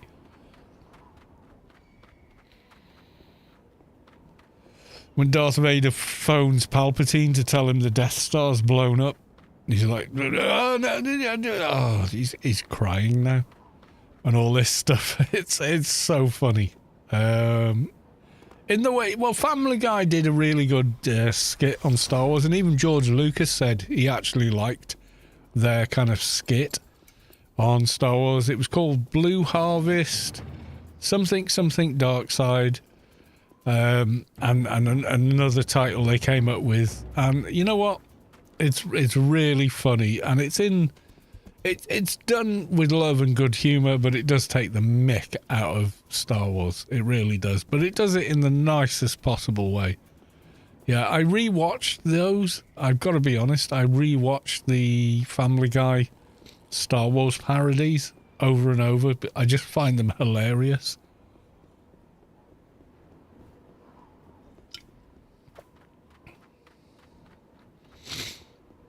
They did, and the guy does Brian Griffin, I think it is, the teenage son in it, is one of the main Robot Chicken voice guys, etc.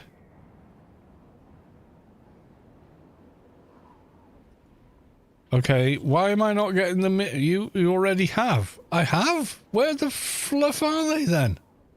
Oh my god. How can I already have the unique sunglasses? I thought I'd not picked them up. Oh my god, what have I done? What have I done, chat? Have I moved those? Oh, I did as well. Okay, we gotta delete. Okay. Delete mission. Right, okay. Let's try again. Something else I could do. I'm sure I can handle that. Goggles. I haven't got the defrosty doohickey. Shit. Shit. How the fluff am I supposed to do the mission without both? Oh, never mind. I'm not getting frosty shoulder pads. Let's see how we go.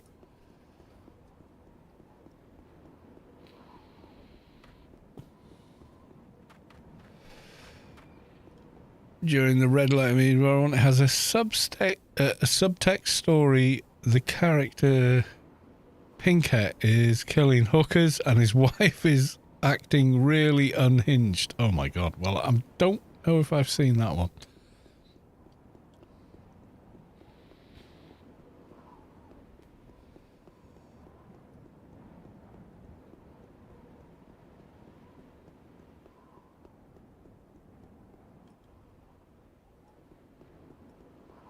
Okay, I think I've done something horribly wrong and broken the quest at this point, because he's not giving me the melty tool and I deleted it. Although if it's a yes drop, I have the permafrost melty tool on like 30 other characters, so I can transfer it, but I've got a horrible feeling it's a no drop.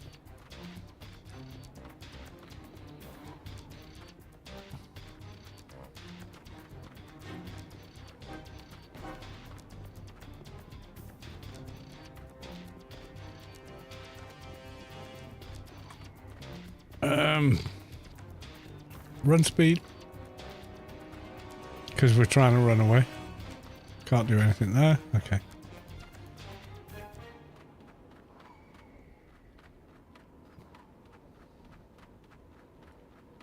I don't think I need frosty shoulder pads on this character anyway.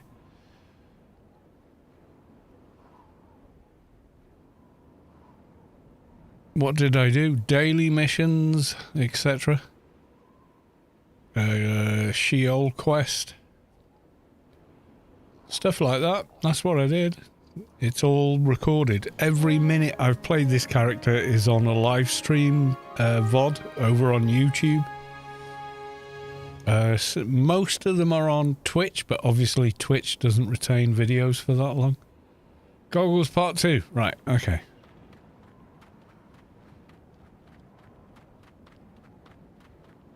Do Vortex Voids. I'm getting a beer. Honestly, I think I've screwed the pooch on this quest.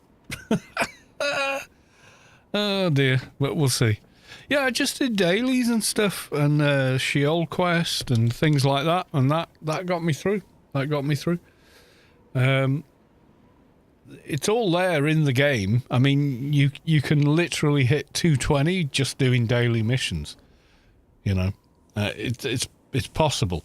I've never done it that way, but it is actually possible.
Right, I'm back. Apologies. I now has the beer. Yeah, so we got to do Vortex, Void, do Hickey. I think I can handle them solo. If I can't, I'll just run the NT back here.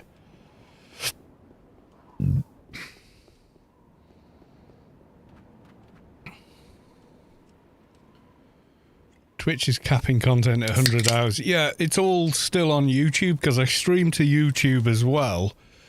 And that's in 24 megabyte a second to 50 megabyte a second. In AV1, so the video quality should be on point and the audio quality should be fine. There's no real difference. I do 320-bit MP3 equivalent, which is better than iTunes, so and given the audio is me speaking and the game music and whatever, it should be fine. Alright, let's go for some evasion. Evasion number 1.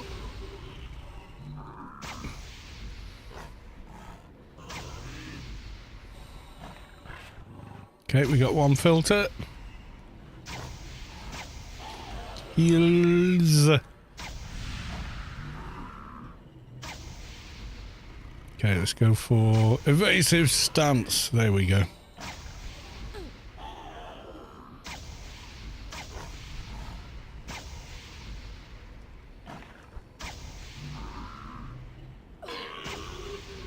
Right, what do you got? Oh, we've already got that one. Damn. Okay, let's get rid of this guy. Mob we don't need. Yeah, I think clips last kind of forever or in perpetuity, but streams don't. But on YouTube they do. They do. It keeps them, so.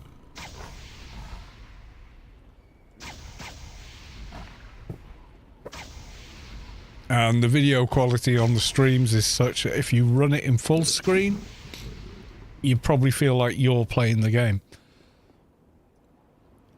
Because it's high enough that there's no kind of data breakup. You know, when you get that pixelation on low quality videos, where everything starts getting blocky and such, like, you're just running out of bandwidth. But the bandwidth on YouTube is so much higher.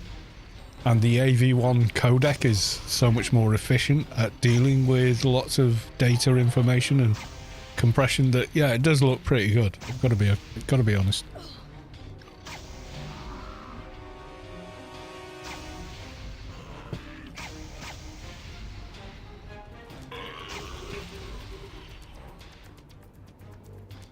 Oh, it's the same one again.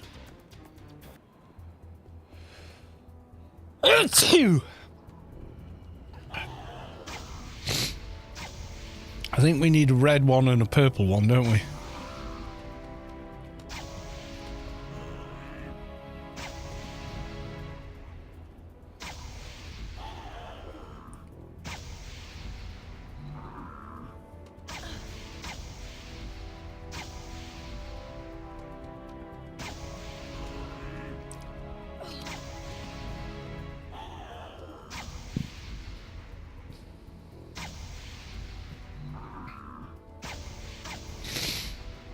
Come on, give me the other one. There should be like a reddish one. Oh, you've got nothing. Oh my god. Damn you. We carry on.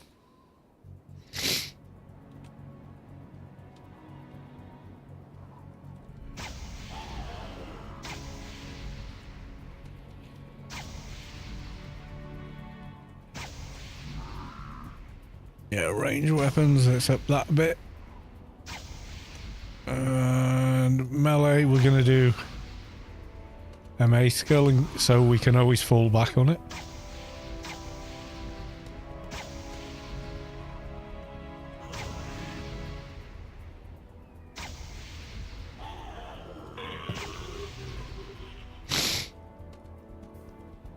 Yeah, we got the red one. Okay, what did we need to get? Is it just 2? Infrared, primary and secondary infrared. Primary, secondary. Okay, we go back to the NPC. We want to go south, don't we?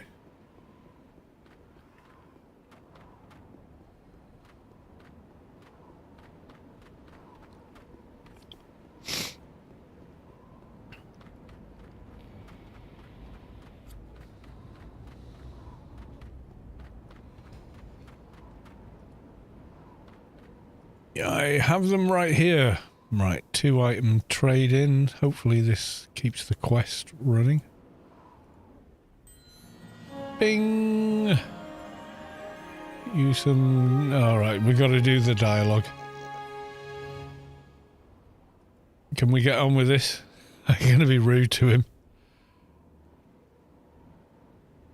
Oh no, you've got to do the oh god. Who was I going to see again? And we get the one who lights the way. Okay, so this is in and out of the tunnel, for which I think the NT is going to be useful. So we're going to use them. What are we now? 199. Are we 199? Okay, not much further to go to get 200.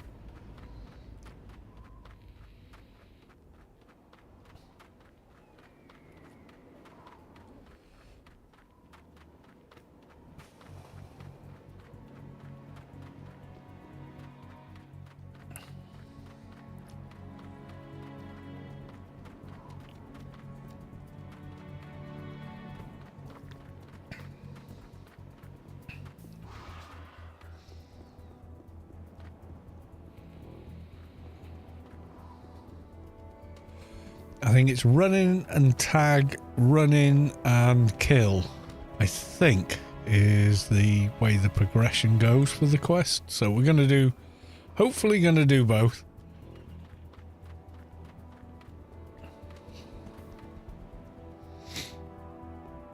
Oh no, there's the one NPC we've got to see yet. Yeah, he's the one that's surrounded by mobs, but okay. I think I've evaded most of them. Hopefully it stays that way. Excuse me. Not my fault. I didn't carbonate the beer. I only drank it.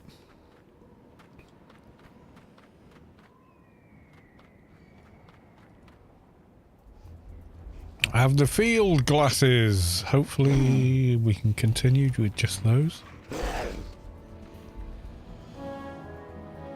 Pick some over there. I'm just checking around, seeing the sights. Maybe I could help you. Yada yada yada. Come on, I'm getting hit here. Careful. Right, what have we got now? Oh, patrolling the forest. Yeah, that's not too bad.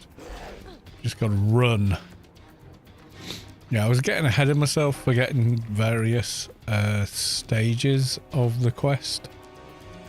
But yeah, running through the forest is just run, forest, run.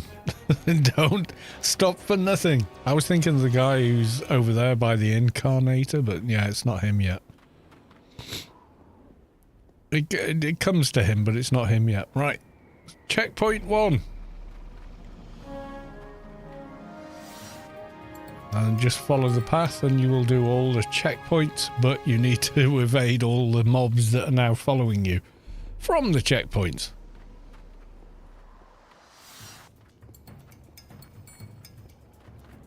Spec 4 quest. Yeah, it kind of doubles as that. Because you get the updates, or you get the books from it. I don't think I have the room for them, so I'm going to make some. Yeah, level 30 implants we can live without. You know, they were not important at the time, so they're not important now. I mean, we put on what we could carry, kind of thing. So removing them to make room is completely acceptable, because what the hell am I going to do with a quality 30 implant at this level?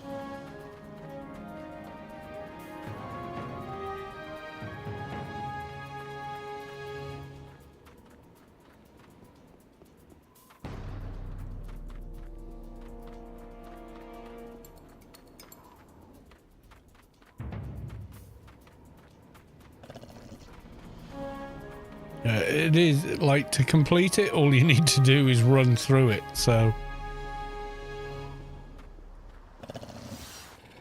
Who cares, right?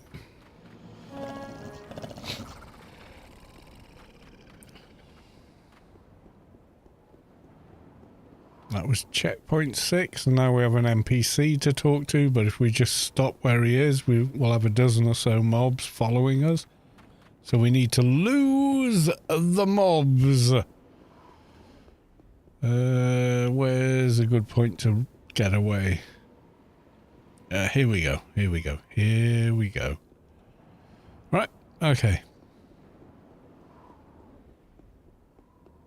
I think we've run far enough away.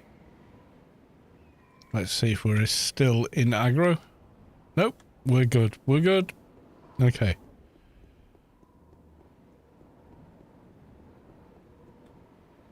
Uh-oh. No, no. Okay. There we go. Right.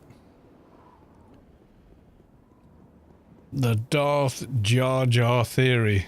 I've not heard... Well, I think I've heard of it, but I've never actually read it. But, yeah. Is that the one where it was... Darth Jar Jar was controlling everything all along, and people didn't realise because he was just acting like a gimboid all of the time or something? Nobody suspected him because they all thought he was an idiot, but he did it by design. I've heard that theory, I think, if that's the theory you're referring to.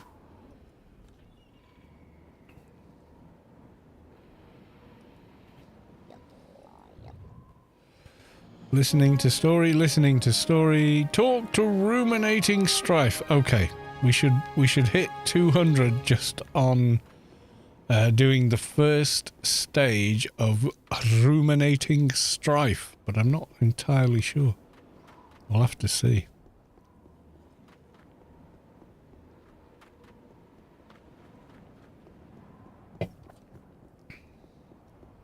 We should be okay. We should be okay.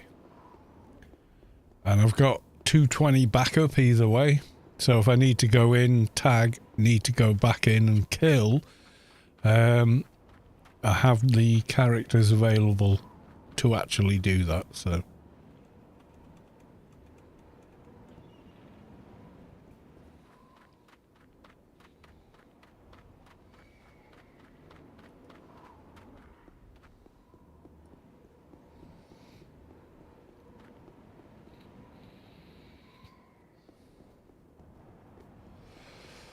Brandon Hill, Mesh Hugger Delver. Yeah, that's the theory. Yeah, I can kind of see that working. I've seen screenshots that support the theory, but they've clearly been doctored to make it look like Jar Jar is some Sith Lord or something, but yeah.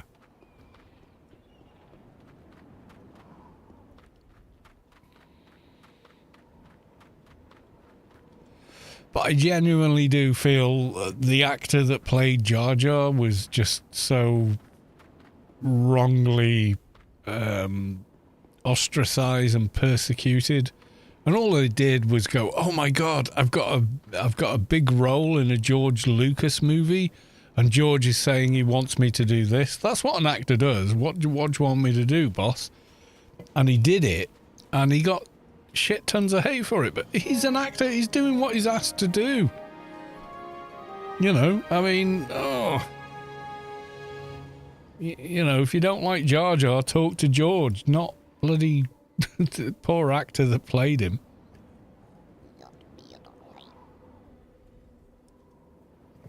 But they did kind of give him a sort of reprieve as a Jedi. Playing, you know, a different character, but he played a Jedi in I think the Kenobi series, where he kind of redeemed himself as a character. Like, here he is as just a Jedi, human-looking actor, putting himself in harm's way to protect the younglings or whatever he did. That was quite nice to see they gave him that, you know. I thought it was wrong the way he was treated, I've got to be honest. Yeah, I didn't like Jar Jar either, but I mean, I'm not going to blame the actor for doing their job. You know. Alright, find various mobs. Okay. So, I think the best way to do this is with the big NT. So, I'm going to run up as far as the door. Bring the big NT and start calming things.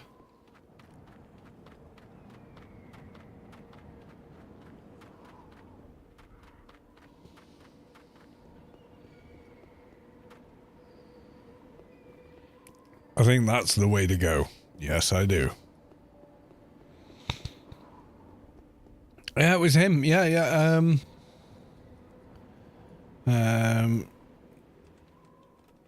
Jar Jar actor. So he did the voice and everything. Yeah, Ahmed Best. Yeah, that's him. A cool guy, right? Just regular actor guy. Could have been Tuvok's brother-in-law or something, you know. So he was Jar Jar, but in the kind of the new stuff. So Phantom Menace, Attack of the Clones, he's in those two and then he's kind of ignored. But in The Mandalorian he shows up as a Jedi, just plain old defending the kids, you know. Sacrifices himself. Yeah, the guy got way too much hate. He really did. It's not his goddamn fault. You know, you're an actor. You go, oh my God, you know, I'm an unknown actor. I've got a job with George Lucas, the guy who created Star Wars. You know, you're all in, aren't you? You're an actor. You're like, oh my God, this huge Hollywood mogul was giving me a role. I'm going to do whatever the hell he asks me to do, whether I think it's correct or not. I mean, of course you are. You're not George Lucas. He's got so much clout that, you know, it's just wrong. If you didn't like Jar Jar, you didn't like Jar Jar, but never blame the bloody actor for it. Right, I'm going to stop there, and then I'm going to go, where's my NT? He's over there. Right, okay. Let's get him up to where we need to be. It's going to take a bit of a run to do so, but that's okay.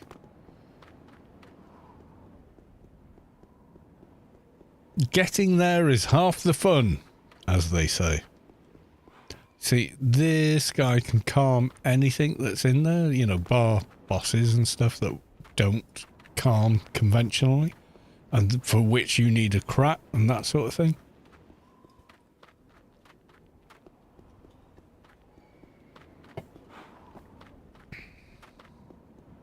But when he asks us to go back and talk to the whatever the guy's name is, this guy can just run in and kill them, which is what you end up having to do.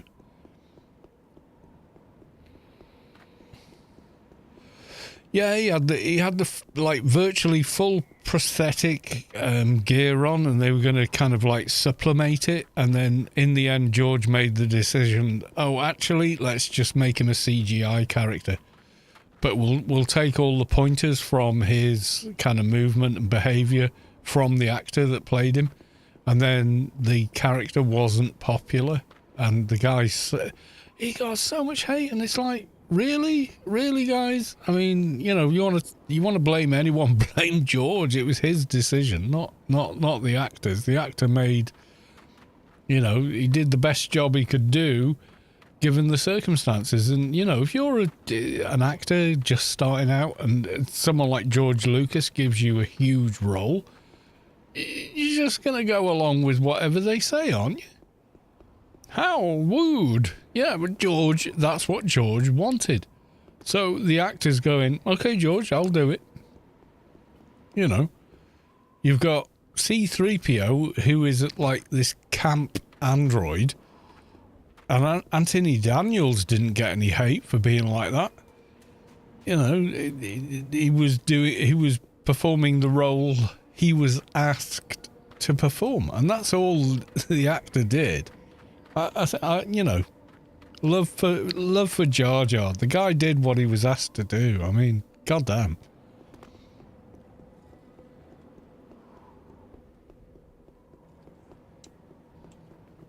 I'm just glad he kind of got a reprieve, in as much as in the lore that he got to play a different character.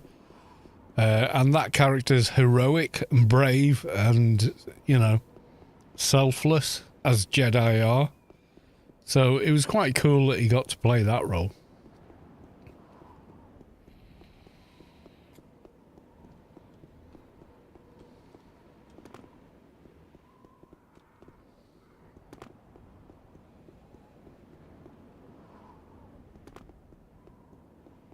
Right, there's character on the quest. Here's Big Boy 220 NT. Let's start calming crap. Hillsy Runner. Yeah, I think all these guys are too low to aggro us on this character, which is good. Right, there's a medicine man.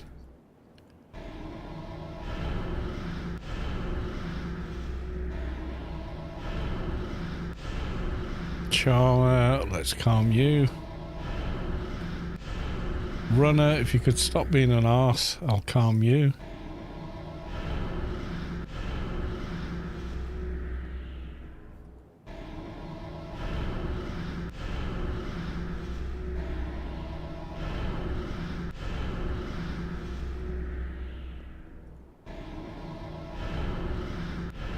I'm gonna calm a few more. Just so for the second off we can just run in. Medicine man, let's calm you. I think the only one we can't calm is the boss at the end of this corridor.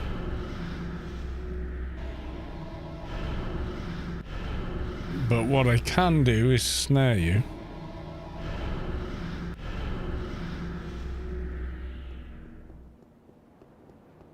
Right, oh god. Right, okay, let's bring in the lobby. So I've got to find a medicine man. Okay.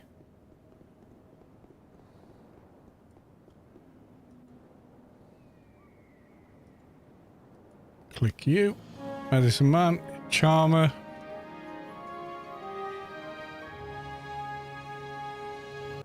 Charmer done. Runner.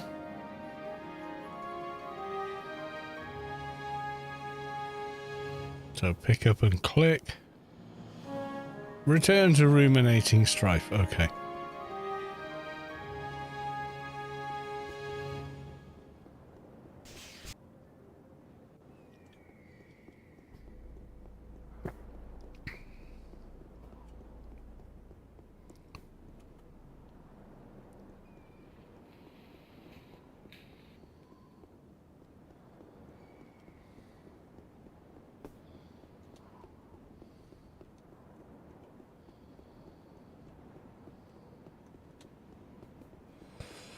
Try and sort out the lighting while we're here.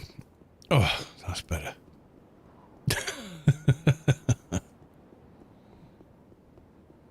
No, you hate this part.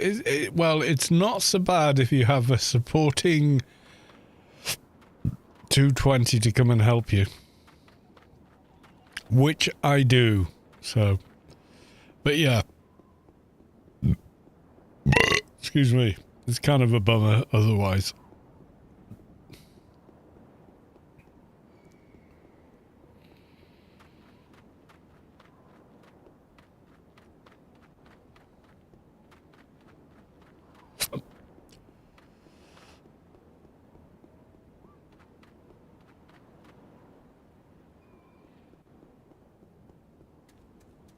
Now he's going to send me in to talk to whatever the boss mob is, and the boss mob, not much of a conversationalist, so we end up having to kill him. You know, it's not my fault. It just is, you know? I have the chemical data. Right, here's your doohickey. Yay! Okay, now we need faction. We are level 200. Okay, I need to sort this out now. Oh, have I got any faction items? Oh no, that's task manager. No, where's the thing? Oh yeah, okay. Desktop. No, yeah, there we go. Right. Item assistant. Was it faction? Something. Faction. Redeem faction pack. Astanos. I've only got one. I'm gonna need more than one, I think.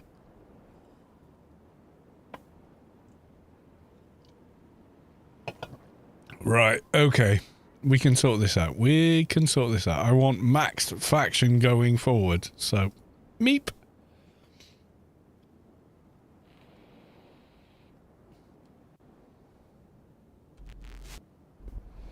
Right, GMI, let's see what's available. One package is not gonna cut any butter. We need more. We need 50k faction.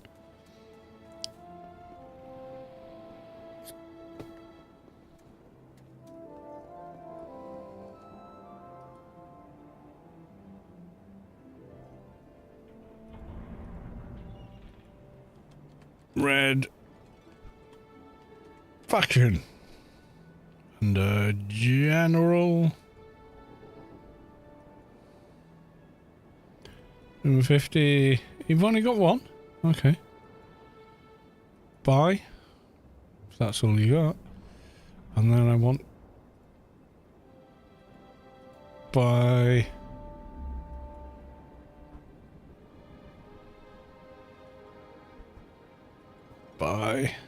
how much have I got already? So redeemed faction at the moment. Okay, close and then close. We'll come to that in a second. Redeemed faction 13 something. We need 4. Okay. Buy. There we go. Right, okay, so that's max faction done.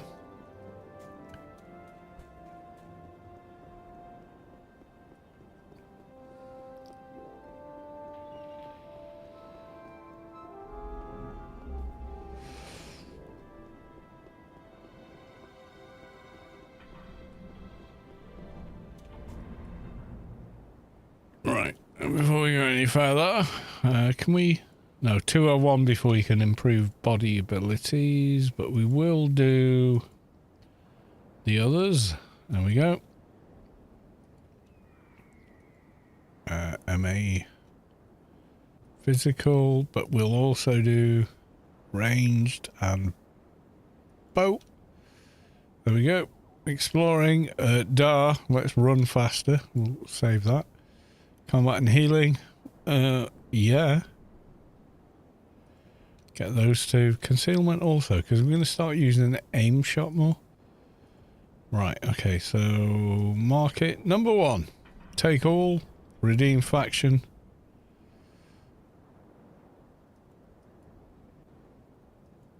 Take all. Redeemed faction. There we go. So we now got 33. We want the others, though.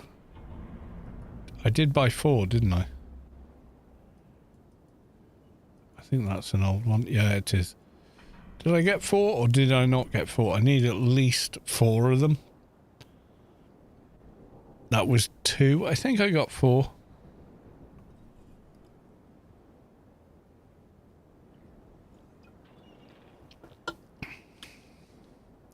It was his best line in those movies. How wooed. Yeah, everyone hated on the prequels. And, you know, I'm going to be honest, I wasn't a massive fan of the prequels. Revenge of the Sith, or whatever it was called, the third of the 3 was pretty good. And people were like, oh, George doesn't know what he's doing. And then we found out what, after George selling the company and the IP to Disney, then we found out what that looks like, and everyone's like, George, please come back, buy it back, make it good again. You know, poor George, you know, invents a thing, people love it, expands on the thing, people give him loads of shit, goes, oh, you know what, fuck this. I'm getting old. I'm not going to make 3 more movies about this. Sells it on, and then Kathleen Kennedy and Disney make their bullshit, and people go, oh, fuck me, we should have stayed with George, you know. Yeah, it's kind of nuts. I don't know how he feels about it now. I really don't. I'm getting a beer.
Anarchy84, welcome to the stream. How goes it? Goes well.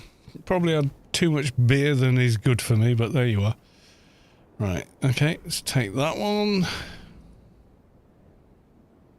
Okay, we're at 43k. One more. Take all. And that should put us at 50k faction. It does. Yeah, me too, but I don't care. Yeah, I'm kind of the same. I've got a big yummy pizza to do after this stream, so.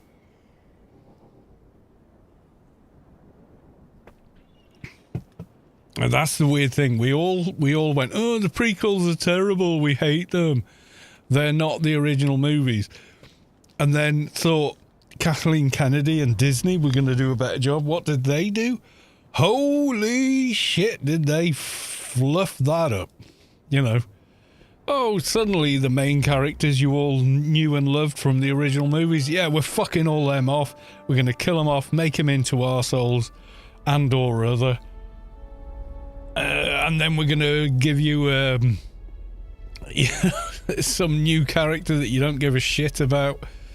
A Mary Sue character, and you're all going to have to love it, and if you don't, you're all wrong. And it was like, wait, what the fuck is this noise? You know.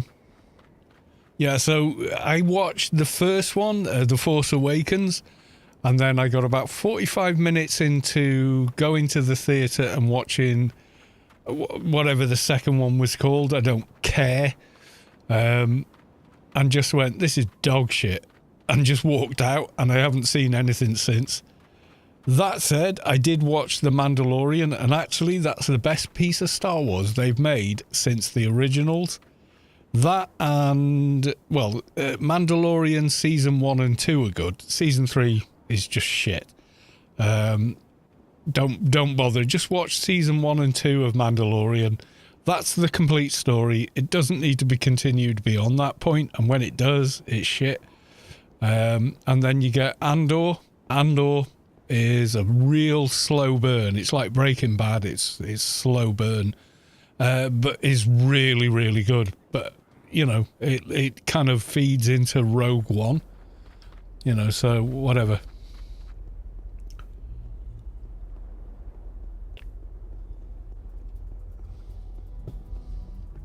So I watched the first retread movie JJ did.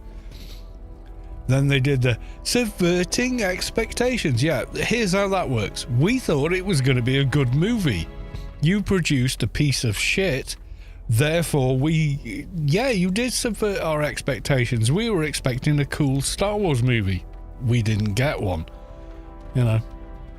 Boba Fett, it's pretty good. It's certainly better than the movies they've made. It's got some kind of cheese moments in it, but it's pretty good. It's not as good as Mandalorian 1 and 2 seasons, and not as good as Andor, but it's pretty good.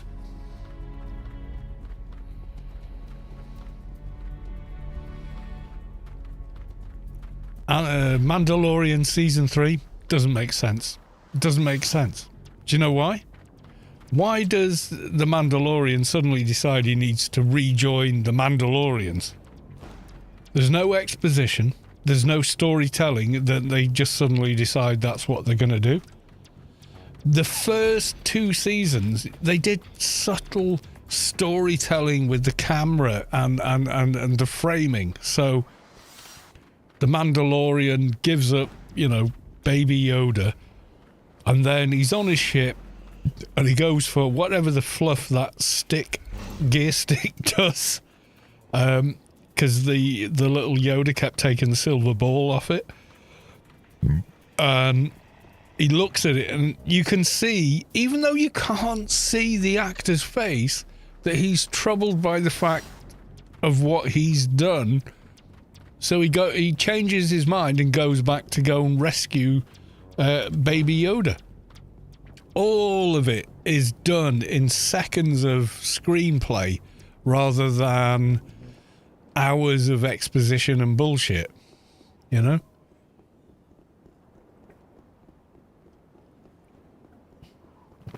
Andor's excellent. I mean, truly excellent drama. But it does, like, you'll watch it up till episode 3 and go, oh, nothing's happening. But then you get to the end of, like, you know, that and go, oh my God, it's all happening. Where the hell am I going? Oh God, I've gone too far north. Okay, never mind. Right, we got Max Faction, so anyway. Yeah, Mandalorian seasons 1 and 2. That's the end. You could just literally call it a day at the end of season 2. Don't watch season 3. It doesn't make sense. I think they went, wow, this has been incredibly popular. Oh, why? Because it's a good story with good characterization and everything else. Even though for 99% of The Mandalorian, you never see the guy's face. And yet, you know exactly what he's thinking every step of the way. And that's quite a lot to do with the direction, the shooting, and the actor themselves. Being able to tell the story without ever seeing their face. I mean, that's some accomplishment. It really is.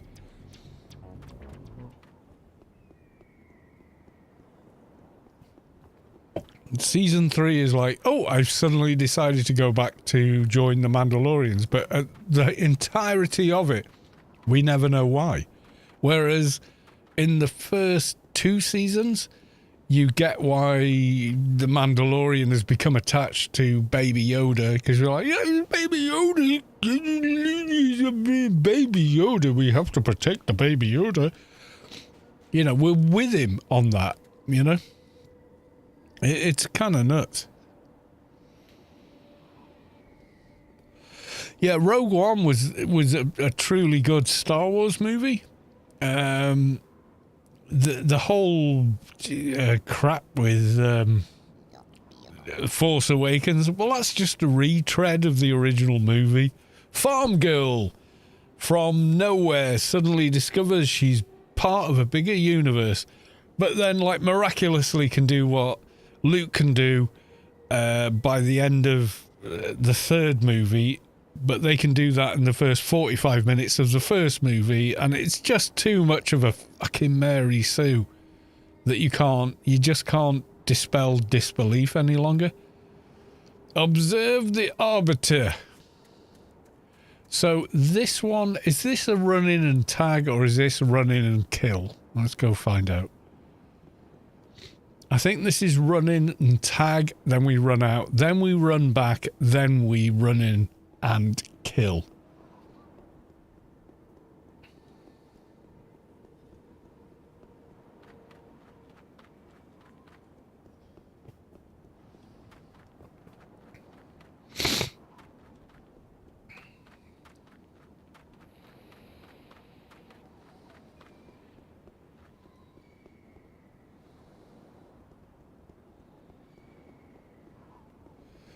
Currently doing Title 6 BS. Appreciated JDS. I'm okay, dude. We're just gonna. The plan for the stream was let's hit 200. We've done it, but we're gonna carry on. See if we can't get a bit further, maybe 201 or something. We won't hit Title 7, which is what, 205, 207, something like that. I've forgotten. Don't get me wrong, I watched all of Boba Fett, I watched all of The Mandalorian. But if you're going to watch The Mandalorian, watch Season 1, Season 2, and then stop watching it. It does not get better, it just gets shitter. Sorry, it just does. The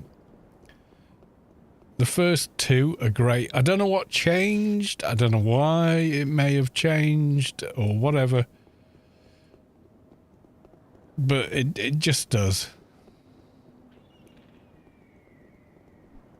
So if the Arbiter should be over on the right somewhere. Who's the Arbiter? There we go.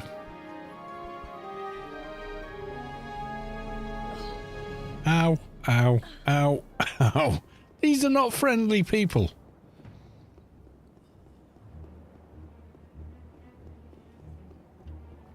Have you seen the supercut from the end of Rogue One?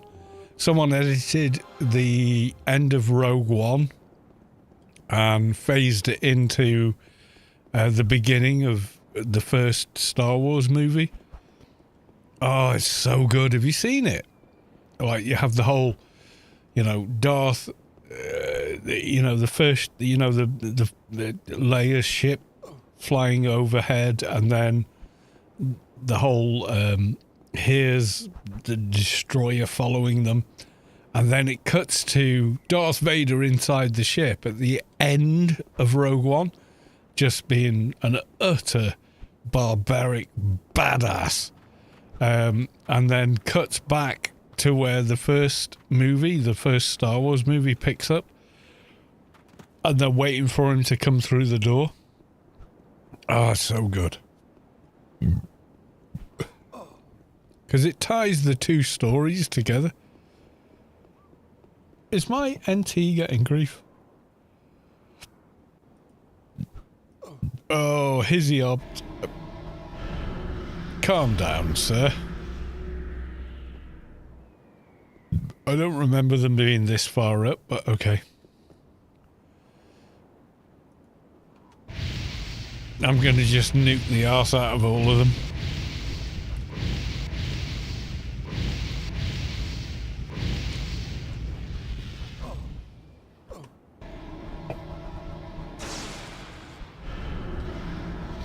I'm going to use the big AoE.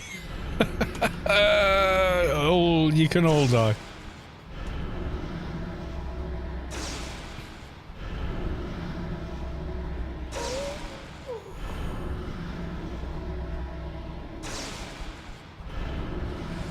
Why calm when you can kill?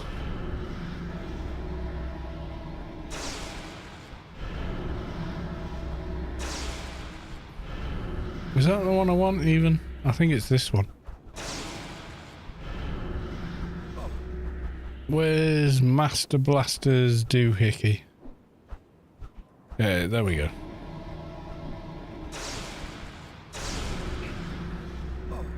Because they're all stood on top of each other, so let's get rid of them. All of them.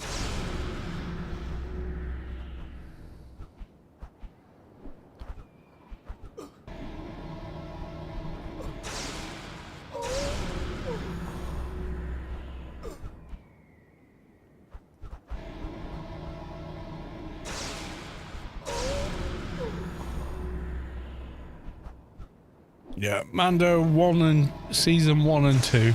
Watch that. Leave it at that. Don't disappoint yourself by watching anything else. Just watch those two. That's a complete story. It did not need to be continued, and the way it is continued is kind of lame. Are you giving me? Have you given me Jip there, bro? Oh wait, is he the guy I need? Oh, maybe he is. Let's just leave him for a second. Let's go and talk to the... I can't remember what the... Is he Tarpaulin or something like that he's called? Yeah, let's just make sure before we go ahead and kill him on another character. We'll go back and talk to the Yutto first.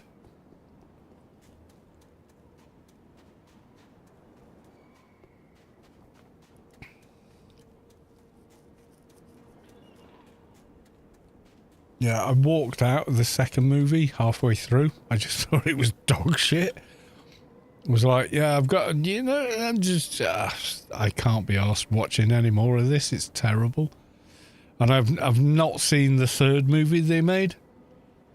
Maybe that's better, but from what I've heard, it's even worse. So, yeah, I left it at that. You know, you got the original trilogy. You've got the prequels, which I didn't like as much, but maybe because I was watching them as an older person. But still enjoyed them. I thought they were pretty cool. Convinced Tarpaulin or whatever his name is. Right, okay. Let's go back in and then we'll use the 220 to just go kill Tarpaulin or whatever his name is. Where the hell am I going? Is it this way?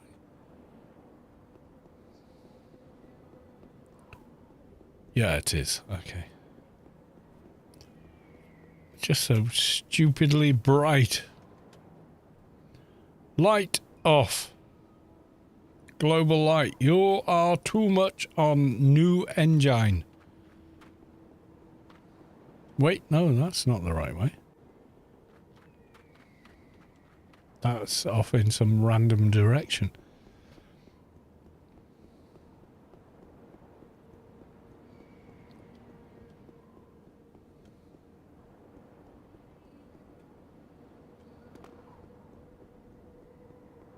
Yeah, this is the one we want that goes back into the whatever it is down there.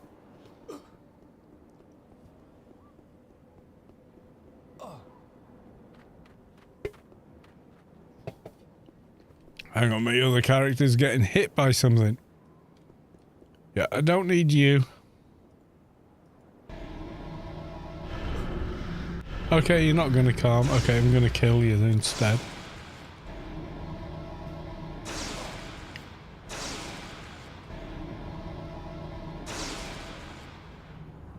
There you go. Now you're sad.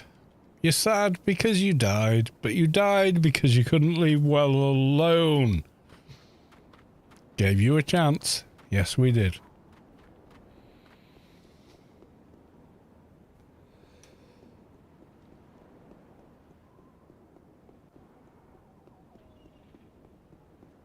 The Book of Boba Fett. Yeah, it's pretty good actually.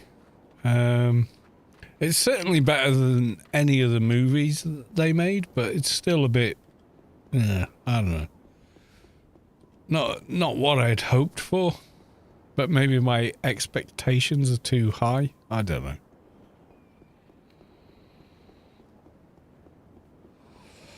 But Mandalorian seasons 1 and 2, excellent.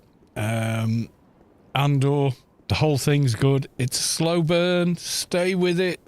season 3, you'll be so in. It's more like Breaking Bad. By season 3 or the 3rd, 4th episode, you're like, oh hell yeah, I need to know what happens.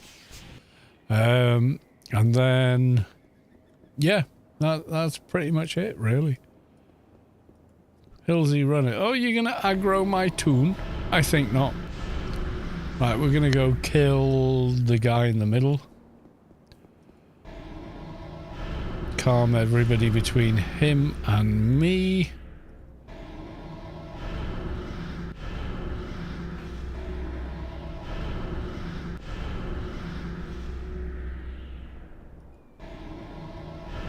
I mean, I don't know if the boss guy we need is even alive. Probably not. Let's see, Scout. Yeah, you're another one. I can't see him, so I'm assuming he's not up. Oh yeah, he's up. He's up. Okay. Awesome. Right. So apparently this guy's not up for negotiations. For whatever reason. But that's okay.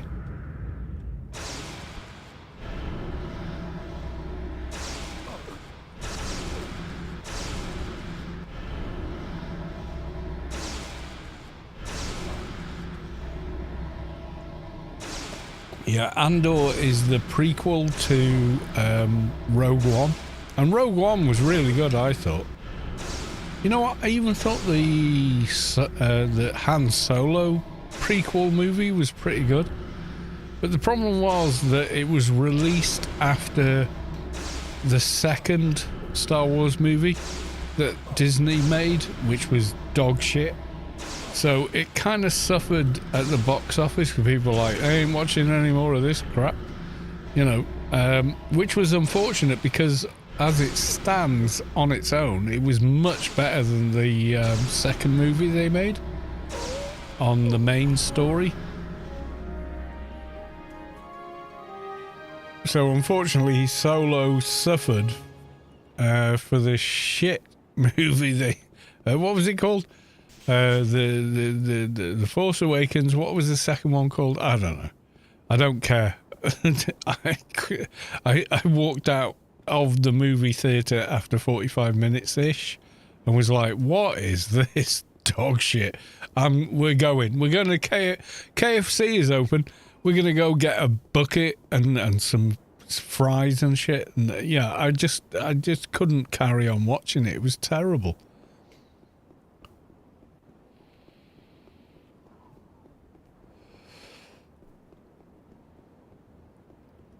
I was just like, why is anybody doing any of this stuff? None of this makes sense. Why the hell can this person do all of this stuff? This doesn't make sense. This is just like, what's this? How are they suddenly able to use mind control with no training whatsoever? Yeah, I mean, stick this Mary Sue character in it and then degenerate every character beloved to the franchise in between doing that. We're going to kill off Han Solo. Well, that was mostly Harrison Ford saying, I'll do it, but you got to kill the character off, which is fair enough. But then, you know, emo Solo is, you know, emo for nobody knows. He just is. Leia, and in the second movie, Leia turns into Mary Poppins or something. Oh my god. It was just one of the worst things I've ever seen in my life, and I only got halfway through it. God knows how bad it is by the time you get to the end, and I don't believe for 1 second it resolves into a better movie.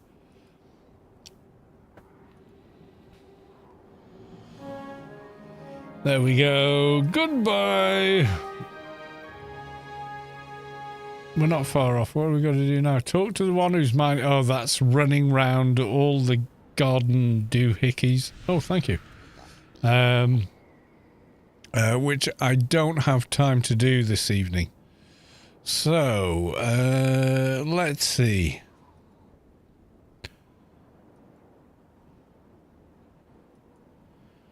go to the stream manager on Twitch. Is anyone else streaming Anarchy Online, or is it just the AFK thing? Oh, no. There's Rubicon Life. Oh, Court. Okay, Court. Are you still streaming Anarchy? Be right back. Be a run. Okay, Court. You know what? That'll do. At least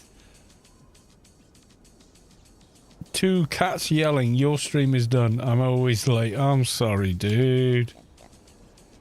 Yeah, I mean, I've been streaming for like 3 hours plus. It's not like I'm shirking off or anything, but okay. So, Court is streaming a, looks like, Grid Stream Productions thing.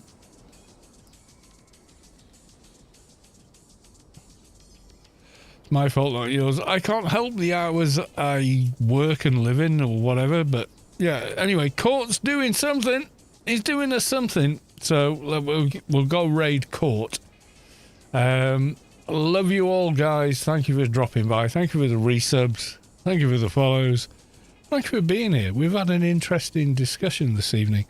Over on the YouTube, thank you all for coming along. Again, interesting discussion. I'm not changing any opinions, but I feel like we've all informed each other. So there's that. Until the next time, which I'm not sure about. Monday, Sunday, something, dark side. But yeah. So until then, I'll just say bye for now. Okay, folks?